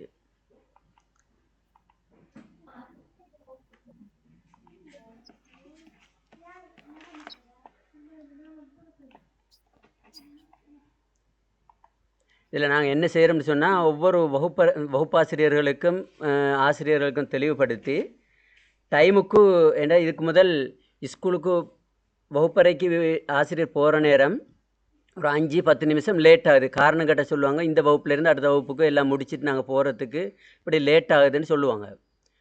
அப்போ நாங்கள் இது லேட் ஆகுதில் 1 நிமிஷம் 2 நிமிஷம் ஒரு 3 நிமிஷம் லேட் ஆகின பிரச்சனை இல்லை, ஒரு 5 நிமிஷம் லேட் ஆகிறேன்டா ஏற்றுக்கொள்ளலான்ற அடிப்படையில் எல்லா ஆசிரியர்களுக்கும் ஒரு விழிப்புணர்வு ஏற்படுத்தி ஒவ்வொரு மானிட்டருக்கும் இப்படி ஒரு சார்ட் கொடுத்துருக்குறோம். நாங்கள் மானிட்டர்ன்ற வகுப்பறையில் இருக்குது, அவங்க ஒவ்வொரு நாளும் டேட்டை போட்டு எழுதுவாங்க. இதில் இந்த ரீமார்க்கில் வந்து கொஞ்சம் செலக்ட் பண்ணுங்க சார், செலக்ட் பண்ணுங்கன்னா ஸ்க்ரீன் வரல வரையில்லையா? ஓ இது உங்களோட ஸ்கிரீன் daily ஷேர் summary ஆயிட்டா சார்? sheet. ஓ ஓ ஓ ஓ ஓ ஓ ஓ இப்போ வருதா சார்? இப்போ முதல்ல செலக்ட் ஆகுது, அதை செலக்ட் பண்ணுங்க. அதை இப்போ ஓகே, பேசுங்க. ரைட். இதில் ஒவ்வொரு பாடம் சப்ஜெக்ட்டுக்கும் போட்டு அந்த சப்ஜெக்ட் ரீமார்க்குன்னு சொல்லதுக்குள்ளே இந்த குறியீடெல்லாம் போடுவாங்க. அதே போல் அவங்க லேட்டாகி போனால் எவ்வளவு நிமிஷம் லேட்டாக இருக்காங்கன்னு சொல்லி இதில் மார்க் பண்ணுவாங்க. அந்த மானிட்டர், கிளாஸ் மானிட்டர் மார்க் பண்ணி அதை இங்கே அதுக்குண்டு ஒரு மார்க் பண்ணுறதுக்குரிய ஒரு டிஓன்றை நாங்கள் நியமித்து வச்சுருக்கோம். அதை அவங்க சப்மிட் பண்ணுவாங்க. இதில் சரி சரி, நல்லா இருக்குது. Okay okay sir, okay sir. இதுல இருக்குது அந்த டேட்டுக்கு சொல்லுங்க சார், சொல்லுங்க. இல்லைங்க சார், வரேன் செலக்ட் ஆக இல்லை.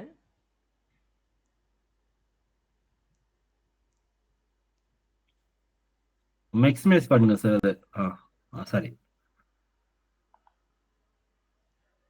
நிறைய ஓப்பன் ஆகிருக்குது, அதான் உங்களுக்கு ஹேண்டில் பண்ணிக்க இல்லை.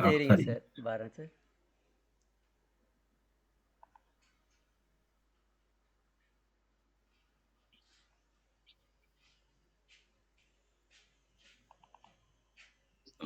அப்படின்ற குரூப்ல போடுங்க சார் இதுகளை. சரி, இந்த இருக்கு இந்த படிவம் இப்படி ஒவ்வொரு வகுப்புக்கும் கொடுத்துருக்குறோம். இதில் அவங்க மார்க் பண்ணுவாங்க. இதில் இப்போ தமிழ் பாடம்னு சொன்னால் இதில் அதில் ஒரு எழுத்து குறிப்பிட்டிருக்க நாங்கள் NALRன்னு சொல்லி அடுத்த லேட் டைம்னு சொல்லி. இதில் லேட் டைம்னா அந்த டைம் நிமிஷத்தை குறிப்பிடுவாங்க. மொத்தமாக அந்த மாதம் முடியக்குள்ளே இங்கே கடைசியாக நாங்கள் அதை லேட் எவ்வளவு வருதுன்னு பார்ப்போம். இப்படி வருஷத்துக்கு பூரா எவ்வளவு ஒவ்வொரு தவணைக்கு எவ்வளவு டைம் லேட் ஆயிருக்கு இந்த புள்ளல கற்றல் கற்பித்தலுக்காக. என்ன மீனிங் சார்? எல்லுனா என்னன்னா என்ன, ஏனா என்ன, எல்லுனா லேட்டா, ஆர்னா ரிலீஃப், அப்படியா? என்னது மீனிங் சொல்லுங்க எனக்கு. இல்ல ரைட் போட்டிருந்தா அந்த பாடம் கிளியரா நடந்திருக்குன்ற அர்த்தம். என் போட்டா அந்த பாடம் நடைபெற இல்ல. ஏ போட்டிருந்தா டீச்சர் ஸ்கூலுக்கு வந்திருக்காங்க, வகுப்பறைக்கு போக லெப்சன். எல் போட்டிருந்தா அந்த வகுப்பறை இந்த ஸ்கூலுக்கே டீச்சர் வர இல்லைன்ற அர்த்தம். அப்படி எல் போட்டிருந்தா ஒரு ஆர் போட்டிருந்தா ரிலீஃப் நடந்திருக்குன்ற அர்த்தம். ஆர்என் போட்டிருந்தா ரிலீஃபுக்கு போய் அந்த உரிய பாடம் நடக்க இல்லை, டீச்சர் வேற வேலையில இருந்தாங்கன்ற ஒரு அந்த இதை காட்டுறது மாதிரி இது இருக்குது. சரி சரி, அது கடைசிக்கு இந்த மாக்கெல்லாம் பார்த்தா அந்த பாடத்திட்டத்தில் இந்த பாடங்கள் இருக்குதானே, அந்த பாடங்களில் பிள்ளைகளில் கடைசிக்கு அவங்களோட எக்ஸாம்ல எல்லாம் அது பின்னடைவா வந்தால் இந்த டைமும் அவங்களுக்கு தாக்கம் செலுத்தியிருக்குன்ற விஷயத்தை விளங்கப்படுத்தி டீச்சர்ஸ்மாருக்கு.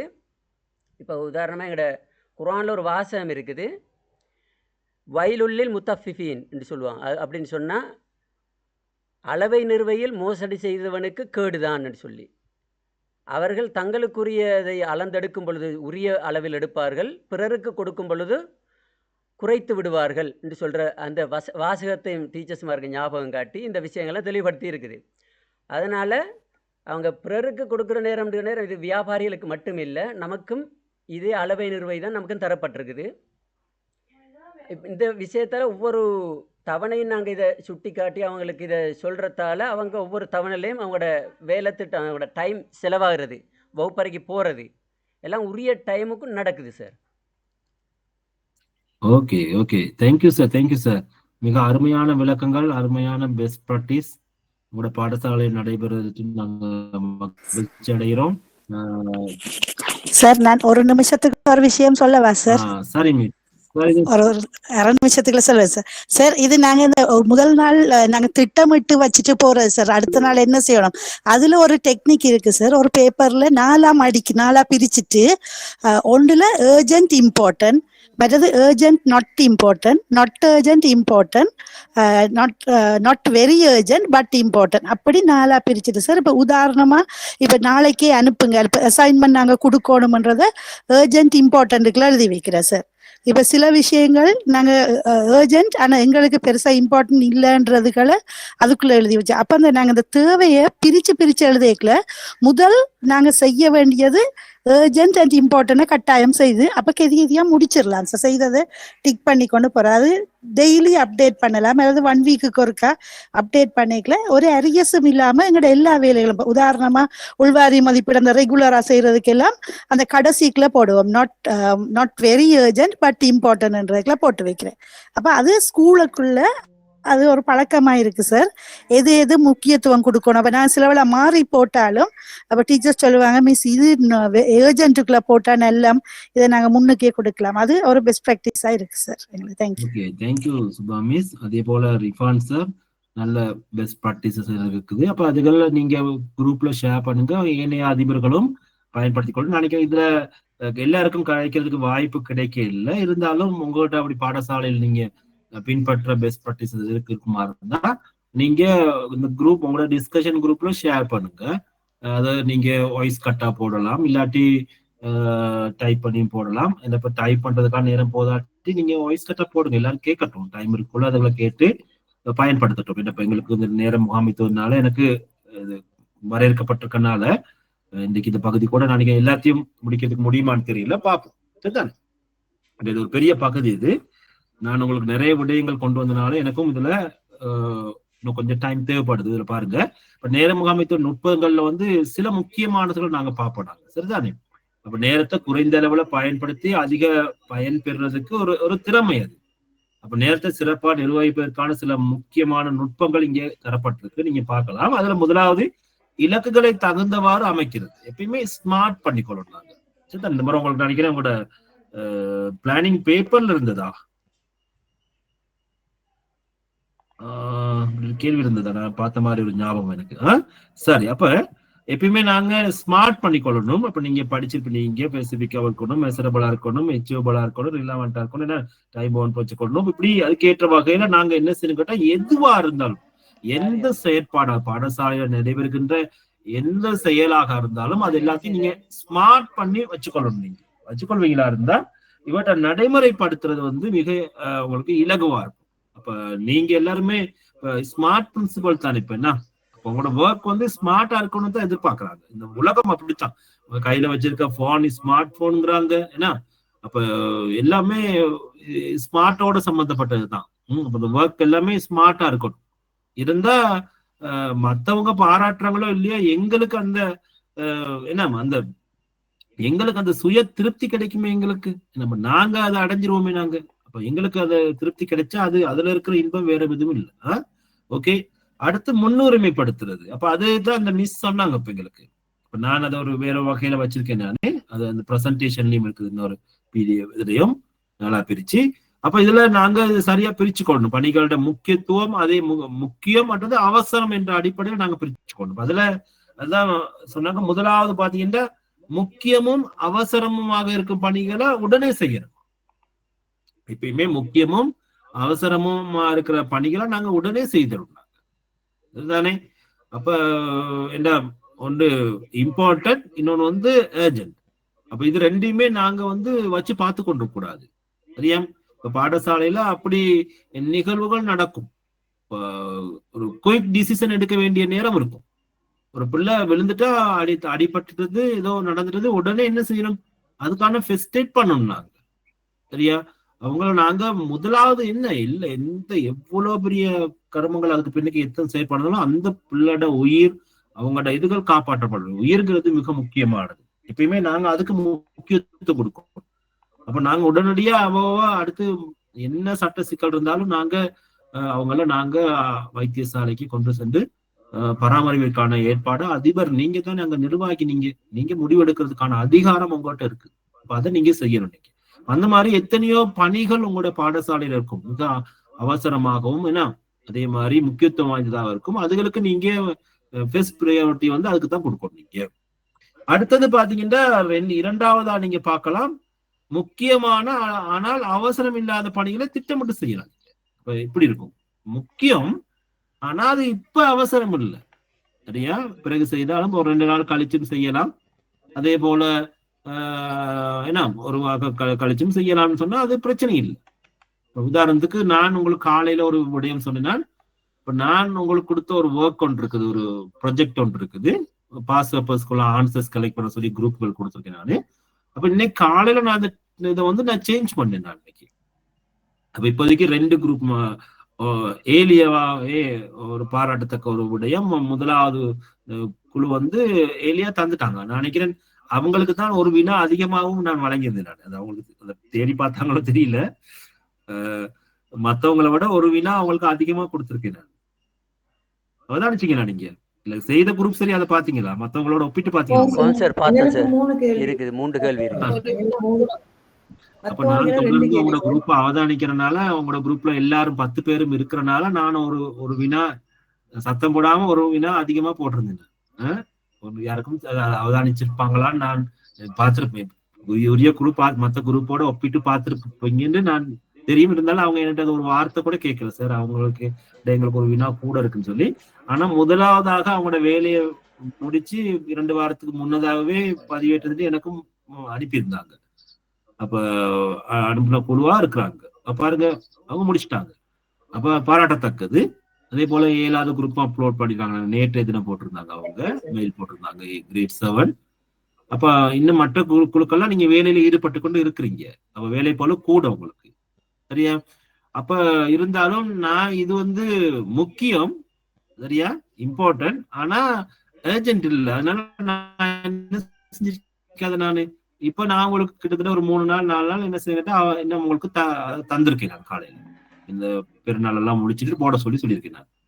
அப்படி எனக்கு என்னன்னா, நீங்க அவசரமா போட்டா அது அரைகுறையா வந்துடும் அந்த வேலை. எனக்கு வேணும் அது நிறைவா வேணும், அது நல்லா டிஸ்கஸ் பண்ணப்பட்டு நல்லா நிறைவா அந்த வேலை 100% நீங்க எனக்கு செய்து அப்லோட் பண்ணணும், நீங்க மெயில் பண்ணணும் எனக்கு. அப்ப அதனாலதான் நான் உங்களுக்கு இன்னும் கொஞ்சம் காலம் கொடுத்துருக்கேன், நான் அவசரம் இல்லாத காரணம். அப்ப இப்படி உதாரணத்துக்கு நான் எந்த எடுத்து காய்ச்சேன், அது போல நீங்க உங்களுடைய பாடசாலையில நீங்க பாருங்க நீங்க, சரியா?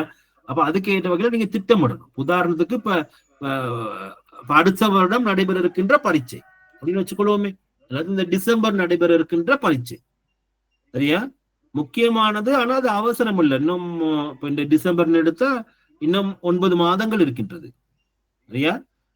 அடுத்த வருடம் ஆகஸ்ட் எடுத்தா இன்னும் அதிகமான 1.5 வருடத்துக்கு மேற்பட்ட காலப்பகுதி இருக்கின்றது உயர்தர பரீட்சைக்கு. அப்ப அப்படின்னு வச்சுக்கொண்டா அப்ப அத நீங்க முக்கியமானது, அப்ப அடுத்த வருஷம் தானே அப்படின்னு விட்டுறக்கூடாது. அப்படி இல்லை, இப்பையில இருந்தே அதுக்கான பிளான் இருக்கணும், சரியான பிளான் வச்சுக்கொள்ளணும். அத நீங்க ஒவ்வொரு நாள் இம்ப்ளிமெண்ட் பண்ணிக்கிட்டே போகணும் நீங்க.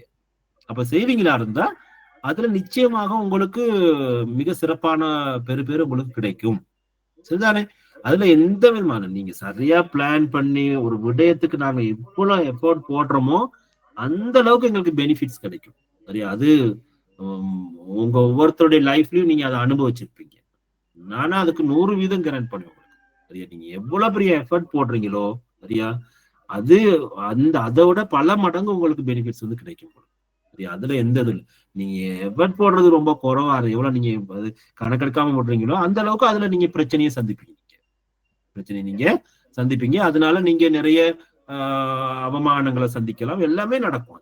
அதனால மிக கவனமாக நீங்க இருக்கணும். எனவே எதையும் நாங்க முக்கியத்துவம் என்ற அடிப்படையிலையும் அதே நேரத்துல அவசரம் என்ற அடிப்படையிலையும் நாங்க அதுக்கு செய்ய வேண்டிய வேலைகளை உரிய காலப்பகுதியில நிகழ்த்தணும். அதே போல இன்னொரு விடயம் சொல்லப்பட்டிருக்கு, முக்கியமற்ற ஆனால் அவசரமானவற்றை யாரிடமாவது ஒப்படைக்கணும். இப்ப முக்கியமானது வேற, முக்கியமற்றது ஆனா அது அவசரமானது, சரியா? ஆனா எங்களுக்கு டைம் இல்லை, அந்த வேலையை செய்யறதுக்கு எங்களுக்கு டைம் இல்லை. அப்ப நான் என்ன செய்யணும்? எனக்கு கீழே ஒரு பணிக்குழாம் இருக்கின்றது, என்ன எனக்குள்ள ஒரு பணிக்குழாம் இருக்கின்றது, அது போல உங்களுக்கு கீழே ஒரு பணிக்குழாம் இருக்கின்றது. அப்ப அவங்ககிட்ட இந்த வேலையை நீங்க ஒப்படைச்சிடணும். நீங்க எப்பயும் இந்த சில அதிபர்கள் பாத்தீங்கன்னா இப்பயும் பரபரப்பாவே இருக்கிறாங்க. அப்படியாப்பட்ட அதிபர்கள் யாருன்னு சொன்னா மற்றவர்கள் மீது நம்பிக்கை குறைந்தவர்கள். சரியா? நான் இப்படி சொல்றதுக்கு நீங்க கோச்சு கொள்ளக்கூடாது. மற்றவர்கள் மீது நம்பிக்கையற்றவர்கள். சரியா? முதலாவது விஷயம் வந்து நம்புறது, நம்பிக்கை கொள்றதுங்கிறது வந்து ஒரு பெரிய குவாலிட்டி. அது ஒரு மனுஷனை நம்புறதுங்கிறது வந்து குவாலிட்டி. சரியா? அப்ப நீங்க நம்பிக்கை கொள்ளணும். நீங்க கொண்டு மற்றவர்கள்ட்ட பணிகளை, கடமை, பொறுப்புகளை பகிர்ந்து அழிங்க. உங்களோட வேலைகளை சரியா கொடுத்துட்டு நீங்க மேற்பார்வை மட்டும் செய்யுங்க. அவதான் நீங்க அவங்க சரியா செய்தா அப்பவே நீங்க அவங்கள எஃபிசியேட் பண்ணுங்க. ஏன்னா பாராட்டுறதுங்கிறது வந்து எல்லாருடைய வாயிலையும் வராது. அது கட்டாயம் இருக்கணும். சரியா? அவங்களுக்கு நீங்க அந்த சலுகைகளை கொடுங்க. சலுகைகளை நீங்க கொடுக்கணும். இதுகள் எல்லாம் செய்யணும். நீங்க செய்யக்குள்ள பாத்தீங்கன்னா அது அதை விட வேற எதுவும் இல்லை. ஏன்னா எல்லாருக்குமே அது ஒரு பெரிய கொடுப்பனவு. அது அப்ப அந்த திருப்தி நீங்க வேற காசு கொடுக்காட்டியும் பரவாயில்ல, ஏன்னா வேற பொருள் பரிசு கொடுக்காட்டியும் பரவாயில்ல.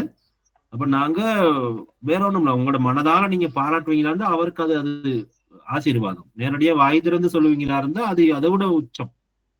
அப்ப அப்படி நீங்க மற்றவர்களுக்கு பிரித்து கொடுங்க. அப்ப அவங்களோடாக அந்த வேலையை செய்து கொள்ளலாம். அப்ப அந்த உரிய காலத்தில் அந்த வேலையை நிறைவு செய்யப்பட்டுரும். இல்ல நானே தான் செய்வேன், என் கைப்படத்தான் செய்யணும், என் கண் பார்வைக்குள்ளதான் அந்த வேலை நடக்கணும் என்று நீங்க பார்த்து கொண்டிருந்தா அந்த வேலை டிலே ஆயிடும். அந்த நோக்கத்தை அடைய முடியாது. பிறகு நீங்க இன்னொருத்தர்கிட்ட உங்களோட பாடசாலை பின்னடைவு அடைஞ்சிருக்கும். பிறகு உங்களோட பாடசாலைக்கு அந்த குறிப்பிட்ட விடயம் உங்களோட பாடசாலை நடைபெறலன்னு சொல்லி நீங்க பிறகு அதுக்கு அறிக்கை எழுத வேண்டியிருக்கும், ரிப்போர்ட் பண்ண வேண்டிய எல்லாமே இருக்கும். ஏன்னா அப்ப அதனால அதுகளை தவிர்த்து கொள்ளணும். நீங்க அதே போல கடைசியா இருக்கிற விஷயம் முக்கியமற்ற மற்றும் அவசரம் இல்லாதவற்றை தவிர்க்கவும். அப்ப முக்கியமும் இல்லை, அவசரமும் இல்லைங்கிறத நாங்க தவிர்த்திட வேண்டியதான். சரியா?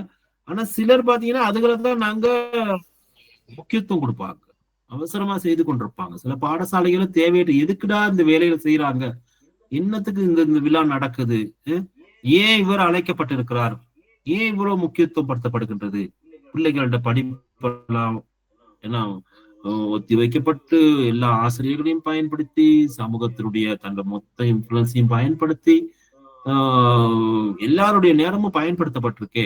இதனுடைய முடிவு என்ன? இதனால யாருக்கு அதிகமான நன்மை? அப்படிலாம் அது பாடசாலையினுடைய நோக்கத்துக்கும் கலாச்சாரத்துக்கும் பொருத்தமானதா இருக்குதா? அப்படிலாம் தேடி பார்த்தா நிறைய கேள்விகளுக்கு விடை இல்லாம இருக்கும். சில அதிபர்கள் நினைச்சு சரியான கோபம் வரும். சரிதானே? இப்ப அப்படியேப்பட்ட அதிபர்களாக நீங்க எல்லாம் இருக்கக்கூடாது. நான் உங்களுக்கு திரும்ப ஞாபகப்படுத்துறேன். உங்களுடைய நேரம் 24 மணித்தியாலம் என்பது ஒரு நாள் நேரம் என்பது அது உங்களுடைய நேரம் அல்ல. அதுதானே? அது நீங்க இன்னொருத்தருக்காக ஆல்ரெடி நீங்க கமிட் ஆகிருக்கிறீங்க. நீங்க அவங்க தான் முக்கியமானவங்க. யாருன்னு கேட்டா அது உங்களோட குடும்பத்துக்கு எல்லாத்துக்கும் முன்னுக்கு முதல் நிலையா நிற்கிறது உங்களுடைய பாடசாலை. உங்களுடைய மாணவர்கள். அவர்களுக்காக நீங்க வந்து எப்பயோ நீங்க என்ன செய்ய எக்ரிமெண்ட்ல ஒப்பந்தத்துல சைன் பண்ண மாதிரி தான் அது. அதனால அதை நீங்க எப்பயும் நினைச்சு பார்க்கணும். நீங்க அவங்களுடைய எதிர்காலம், அவர்களுடைய வாழ்க்கை. அதனால அதுல நீங்க விளையாடக்கூடாது. மிக கவனமாக அதை நீங்க அணுகணும்னு சொல்லிட்டு உங்களுக்கு நானு ஞாபகப்படுத்த விரும்புறேன். நானு எனவே இப்படி முன்னுரிமைப்படுத்தல் அப்படிங்கிற அடிப்படையில இப்படி ஒரு சார்ட் ஒன்று இருக்கு. அது நீங்க இதை சரியா நீங்க பயன்படுத்துவீங்களா? அதான் சுபாமி சொன்னாங்க. அது நான் உங்களுக்கு குரூப்ல போடுறேன். இந்த பிரசன்டேஷன் அது இருக்குது. அந்த அடிப்படையில் நீங்க இதை பயன்படுத்தி கொள்ள முடியும். அதே மாதிரி நேரத்தை சரியான முறையில திட்டமிடுறது. இதுல ஒண்ணுதான் அந்த முதலாவது தான் பாத்தீங்கன்னா நினைக்கிறேன் மாலினி மிஸ் சொன்னாங்க. அப்ப தினசரி செய்ய வேண்டிய பணிகளை பட்டியல் படுத்திக் கொள்ளணும். நாங்க எப்பயுமே சரியா எப்பயுமே பட்டியல் படுத்திக் கொள்ளணும். அதே போல டைம் பிளாக்கிங் சொல்லக்குள்ள பாத்தீங்கன்னா ஒவ்வொரு பணிகளுக்காக குறிப்பிட்ட நேரத்தை வந்து ஒதுக்கொண்டாங்க. சரியா பிளாக் பண்ணாங்க. ஒவ்வொரு இதுக்குள்ள என்னென்ன நேரத்துக்கு அந்த இது தானே எஜெண்டா தானே அதுக்குள்ள என்னென்ன செய்யணுமோ அதுக்குள்ள நாங்க சரியா செய்தோம்னாங்க. சரியா? இப்ப இதுல ஒரு 2 மணித்தியால பணி என்றால் அதுல நாங்க சின்ன இடையில பாத்தீங்கன்னா ஒரு சின்ன இடைவெளி எல்லாம் கொடுத்தெல்லாம் போனோம். இப்ப நாங்க எங்கட பாடநெறியிலும் கூட உங்களுக்கு ஒரு சின்ன பிரேக் ஒன்றும் நாங்க கொடுக்குறோம். நாங்க ஒரு 2 மணித்தியால பணி என்றால் அதுல 25 நிமிடம் வேலை முடிஞ்ச வரைக்கும் ஒரு 5 நிமிஷம் ஒரு சின்ன இடைவேளை தொடர்ந்து 4 நிமிஷம் 4 இடைவேளையும் கிடைச்சிருக்கும். இறுதியா பாத்தீங்கன்னா எங்களோட வேலையும் சக்சஸா முடிக்கப்பட்டிருக்கும். அப்படி சரியான முறையில நாங்க திட்டமிட்டு நேரத்தை வந்து நாங்க பயன்படுத்தணுங்கிறதுக்கு இதெல்லாம் நல்ல உதாரணம். இப்ப இதுகள் நீங்க இன்டர்நெட்ல போயிட்டு சர்ச் பண்ணி பாருங்க, உங்களுக்கு நிறைய வீடியோஸ் இருக்குது, போட்டோஸ் இருக்குது, அதுக்கான இன்னும் நிறைய டெக்னிக்ஸ் எல்லாம் நிறைய சொல்லியிருக்கிறாங்க. நான் சொன்னேன் இது நிறைய பறந்த விரிந்த ஒரு பரப்புன்னு சொல்லி. ஏன்னா இது வந்து நீங்க நிறைய நோட் எடுக்கலாம், நீங்க நிறைய நீங்க பார்க்கலாம். ஏன்னா இது வந்து டைம் மேனேஜ்மெண்ட்ங்கிறது வந்து நாங்க பாடசாலையை மையப்படுத்திதான் நாங்க பாக்குறோம். எங்க எஜுகேஷன் இதுக்குள்ள அந்த செக்டருக்குள்ள மட்டும், எஜுகேஷன் செக்டருக்குள்ள மட்டும் தான் நாங்க பாக்குறோம். நாங்க இதே நீங்க ஒரு ஃபேக்டரி எல்லாம் எடுத்தீங்கன்னா அவங்க எல்லாம் கடுமையா உழைக்கிறாங்க, உங்களுக்கு தெரியாது. பிரைவேட் செக்டர்ல வேலை செய்யறவங்க எல்லாம் நீங்க தேடி பாருங்களே. முன்னெல்லாம் எங்க நாட்டுல நீங்க ஒரு தேடி பாருங்க, பிரைவேட் செக்டர்லாம் சனிக்கிழமை ஒர்க் பண்றாங்க. நிறைய பேங்க் எல்லாம் கூட பாருங்க சனிக்கிழமை திறக்கிறாங்க. இப்ப நிறைய இப்ப பிரைவேட் அதெல்லாம் வந்துட்டனால கூட இப்ப நீங்க பேங்க் எல்லாம் வந்து திறக்கிறாங்க. நிறைய இதுகள் போட்டி ஆயிட்டுது. ஞாயிற்றுக்கிழமை ஆஃப் டே ஒர்க் பண்றாங்க. இப்படி எல்லாம் நிறைய இதுகள் ஒவ்வொரு நாள்லயும் பாத்தீங்கன்னா அவங்க வேலை முடிஞ்சு வீட்டுக்கு 10 மணிக்கு தான் வராங்க. அப்ப அப்படிலாம் இருக்குது. ரொம்ப கெடுபடியா இருக்குது அவங்களுக்கு அவங்களோட தொழில். எங்கட கவர்மெண்ட் செக்டர்ல பாத்தீங்கன்னா அப்படி இல்லை.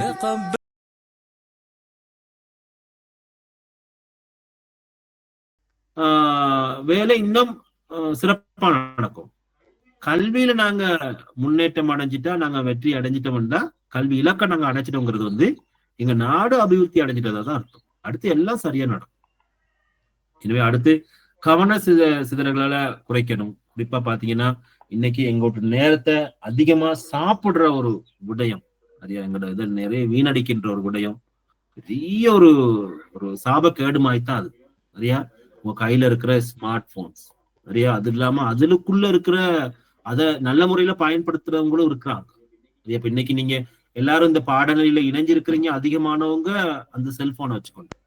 அது இருக்கிறனால தான் இப்படி உங்களோட எத்தனையோ பெரிய டிராவலிங் செலவை குறைச்சி ஆன்லைன்ல நீங்க படிச்சு கொண்டு இருக்கிறீங்க. அதை பார்த்து ஒரு பெரிய கும்பிடு போடலாம். அவ்வளவு பெரிய அந்த நீங்க வாங்கின அந்த டிவைஸுக்குடைய உச்ச பயன்பாடுனா இந்த பாடநிலையை நீங்க படிச்சதான் நான் சொல்லுவேன். நீங்க தேடி பாருங்க, நல்லா யோசிச்சு பாருங்க. இந்த கோர்ஸ் முடிய போகுது 2 வருஷத்துல, அதனால நீங்க உச்ச பயன்பாடு பெற்றிருக்கிறீங்க. ஒரு லேப்டாப் வாங்கியிருந்தா அதோடைய உச்ச பயன்பாடை நீங்க பெற்றுட்டீங்கன்னு தான் இருக்கும். இந்த பாடநெறியோடாக அவ்வளவு விஷயங்கள் நீங்க படிச்சிருக்கிறீங்க. இந்த ஒரு சர்டிபிகேட் மட்டும் இல்ல அதுல. அப்ப ஆனா இதே மறுபக்கம் யோசிங்க. அதான் இன்னைக்கு சோசியல் மீடியா பயன்படுத்த சரியில்லைன்னு சொல்ல, நாங்க வாட்ஸ்அப் குழுவை பயன்படுத்துறோம். எங்களோட டிஸ்கஷன் குரூப் எடுத்து பாத்தீங்கன்னா அவ்வளோ அது ஒரு என்ன ஒரு பயன்பாட்டுக்குரிய ஒரு பயன் மிகுந்த ஒரு விடயமா நாங்க பார்க்கலாம். அதே போல பேஸ்புக் எடுத்தாலும் அதுல எத்தனையோ பயனுள்ள விடயங்களை தருகின்ற நபர்களும் இருக்கிறாங்க. அதே போல வெப்சைட் எல்லாம் இருக்கின்றது. சரியா, அப்ப எப்படி இதுகள் இருக்குது. ஒரு காலத்துல நானும் கூட நிறைய தகவல் எல்லாம் போடுவேன். நான் இந்த பேஸ்புக்ல இதெல்லாம் போடு. பிறகு அந்த அண்மையில இப்ப எந்த பேர்லயே 2 பேர்லயே நிறைய பேக் அக்கௌண்ட் 2 பேர் உருவாக்கி அதெல்லாம் வந்தனால நான் ஃபுல்லா இப்ப லாக் பண்ணி வச்சிருக்கேன். அப்ப அது இந்த மாதிரி இப்ப டைமும் இல்லத்தானே எங்களுக்கு. அப்ப அதனால இதுகள் போயிட்டு. அப்ப இருந்தாலும் நல்ல விடயங்கள் நிறைய பேர் தாராங்க. அப்ப அதுகளை நாங்க அங்கீகரிக்கத்தான் வேண்டும். அப்ப அந்த மாதிரி சமூக வலைத்தளங்கள், இப்போ யூடியூப் தளம், அதே போல டிக்டாக்கா இருக்கட்டும், எல்லாத்துலயுமே சரியா, இன்ஸ்டாகிராமா இருக்கட்டும், சரியா, எல்லாத்தையுமே சரியா பயன்படுத்துற ஒரு இது வந்து இருக்கு. போன்றவற்றை நாங்க சரியான முறையில பயன்படுத்திக் கொள்ளணும். இப்ப இரவு நேரங்கள் எல்லாம் அதிகமா அதை கண் விழிச்சு நாங்க பாக்குறதுனால, எங்களோட தொழில் நிமித்தம் நாங்க அதை இன்னைக்கு பயன்படுத்துறதுனால வேற வழி இல்லாம இருக்குது. பார்வை ரீதியில எங்களுக்கு குறைபாடுகள் என்ன, கண்ணாடி போடாத நாங்கெல்லாம் இப்ப கண்ணாடி போட ஆரம்பிச்சிருக்கிறோம். அப்ப வேற வழி இல்லை. அப்ப பார்வையில அப்ப இப்படி உங்களுக்கும் கூட அது நடந்திருக்கலாம். தொடர்ந்து நீங்க ஆன்லைன்ல பாக்குறதுனால இதுகள்னால சில நேரத்தில் நாங்க மறந்துடுவோம். நாங்க ஏன்னா அது போடுறதுக்கு மறந்துடுவோம். நாங்க தொடர்ந்து நாங்க வேலை செய்யக்குள்ள. எனவே இப்படி இதுகளை வந்து நீங்க சரியா ஒழுங்கமைச்சு கொடுங்க. அதுல இருந்து வெளியே வந்துடணும். இன்னைக்கு அது ஒரு பெரிய நோய் மாதிரி தான் அது. சரியா, சும்மா ஒரு சின்ன டைம் கிடைச்சா கூட நாங்க அங்கத்தான் போடுறோம். ஏதோ நல்ல விஷயம் பார்த்தா பிரச்சனை இல்லை, பிரயோசனமானது பார்த்தால் அதுகளை நாங்க ஏற்றுக்கொள்ளலாம். எனவே அப்படி பார்த்து கொள்ளுங்க. அதை பத்தி நாங்க நிறைய கதைக்கெல்லாம் எனக்கு நேரம் போதாம இருக்கின்றது. உங்களோட கதைகளை உங்களோட இதையும் நான் கேட்கணும். ஆனா அதுக்கு எனக்கு டைம் போதில்லை.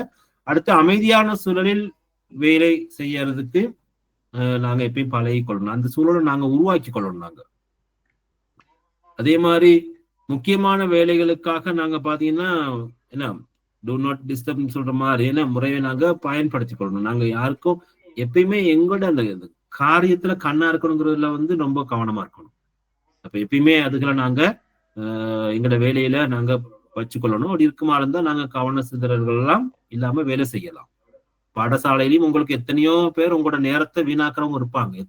சில பேரண்ட்ஸ் அடிக்கடி வந்து உங்களை டிஸ்டர்ப் பண்ற பேரண்ட்ஸ் இருப்பாங்க, பாஸ் பீப்புள் இருப்பாங்க, சில போன் பண்ணி உங்க நேரத்தை வீணாக்குறவங்க இருப்பாங்க, என்ன மெசேஜ் போட்டே உங்களை வீணாக்குறவங்க இருப்பாங்க. வேற வழி இல்லை. அவங்களுக்கு எல்லாருக்கும் நீங்க ரிப்ளை பண்ண முடியாது. ஒரு சிலருக்கு நீங்க முக்கியமானவங்களுக்கு மட்டும் ஆன்சர் பண்ணா போதும், பரவாயில்லை. அவங்க உங்களை கிட்டவங்கள நினைச்சா பிரச்சனை இல்லை. நீங்க உங்களுக்கு தெரிஞ்சானே எல்லாம் நல்லதுக்காகத்தான் சொல்லி இப்படி பார்த்துக்கொள்ளுங்க. 4வது விடயம் இங்க போடப்பட்டிருக்குது. அடுத்து 5வது விடயம் ஒப்படைப்பு. சரியா? அது நான் உங்களுக்கு இப்ப கொஞ்சம் நேரம் போதாதனால நான் இன்னொரு வகுப்புல அதுகளை நான் இதை கண்டினியூவா பாக்குறேன். நானு வேற ஒரு தலைப்புல வரும்போது இதை நான் முடிச்சுட்டு அதுக்கு போறேன் நானு. சரி, இப்படி இன்றைய நாளுக்குரிய விரிவுரையில நாங்க நிறைய விடயங்களை கலந்துரையாடி இருக்கின்றோம் எங்களோட டைம் மேனேஜ்மெண்ட்ல. இன்னொரு 1/2 hour இருந்தா நாங்க இந்த பகுதியை முடிக்கலாம். நாங்க பரவாயில்ல, அதை நான் முடிக்கிறேன். நான் உங்களுக்கு எனக்கு அவசரப்பட்டு அதை முடிக்கக்கூடாது, என்ன முக்கியமான பகுதிங்கிறனால அவசரத்தோட நான் அதை முடிக்கக்கூடாதுன்னு நினைக்கிறேன். நான் அதை பத்தி நாங்க அழகா கலந்துரையாடியே முடிப்போம் நாங்க. ஓகே, எனவே இன்றைய நாள் விரிவுரை இதோட நிறைவு பெறுகின்றது. மீண்டும் நாங்க சந்திக்கலாம். அதே நேரத்துல ஈவினிங் செஷன் இருக்கின்றது. அதோட நாளைய தினம் பெருநாளை கொண்டாட இருக்கின்ற எங்களுடைய இஸ்லாமிய சகோதர சகோதரிகளுக்கு எங்களுடைய பாடநெறியினுடைய பணிப்பாளர் மற்றும் எங்களுடைய விரிவுரையாளர்கள் மற்றும் என்னுடைய சார்பிலும் உங்களுக்கு என்னுடைய குடும்பம் சார்பிலும் அன்பார்ந்த வாழ்த்துக்கள். இறைவனுடைய ஆசை உங்களுக்கு நிறைவாக கிடைக்கணும்னு சொல்லி பிரார்த்தனை செய்து கொண்டு இதோட நான் நிறைவு பெறுகிறேன். தேங்க்யூ சார், தேங்க்யூ, நன்றி. Thank you, sir.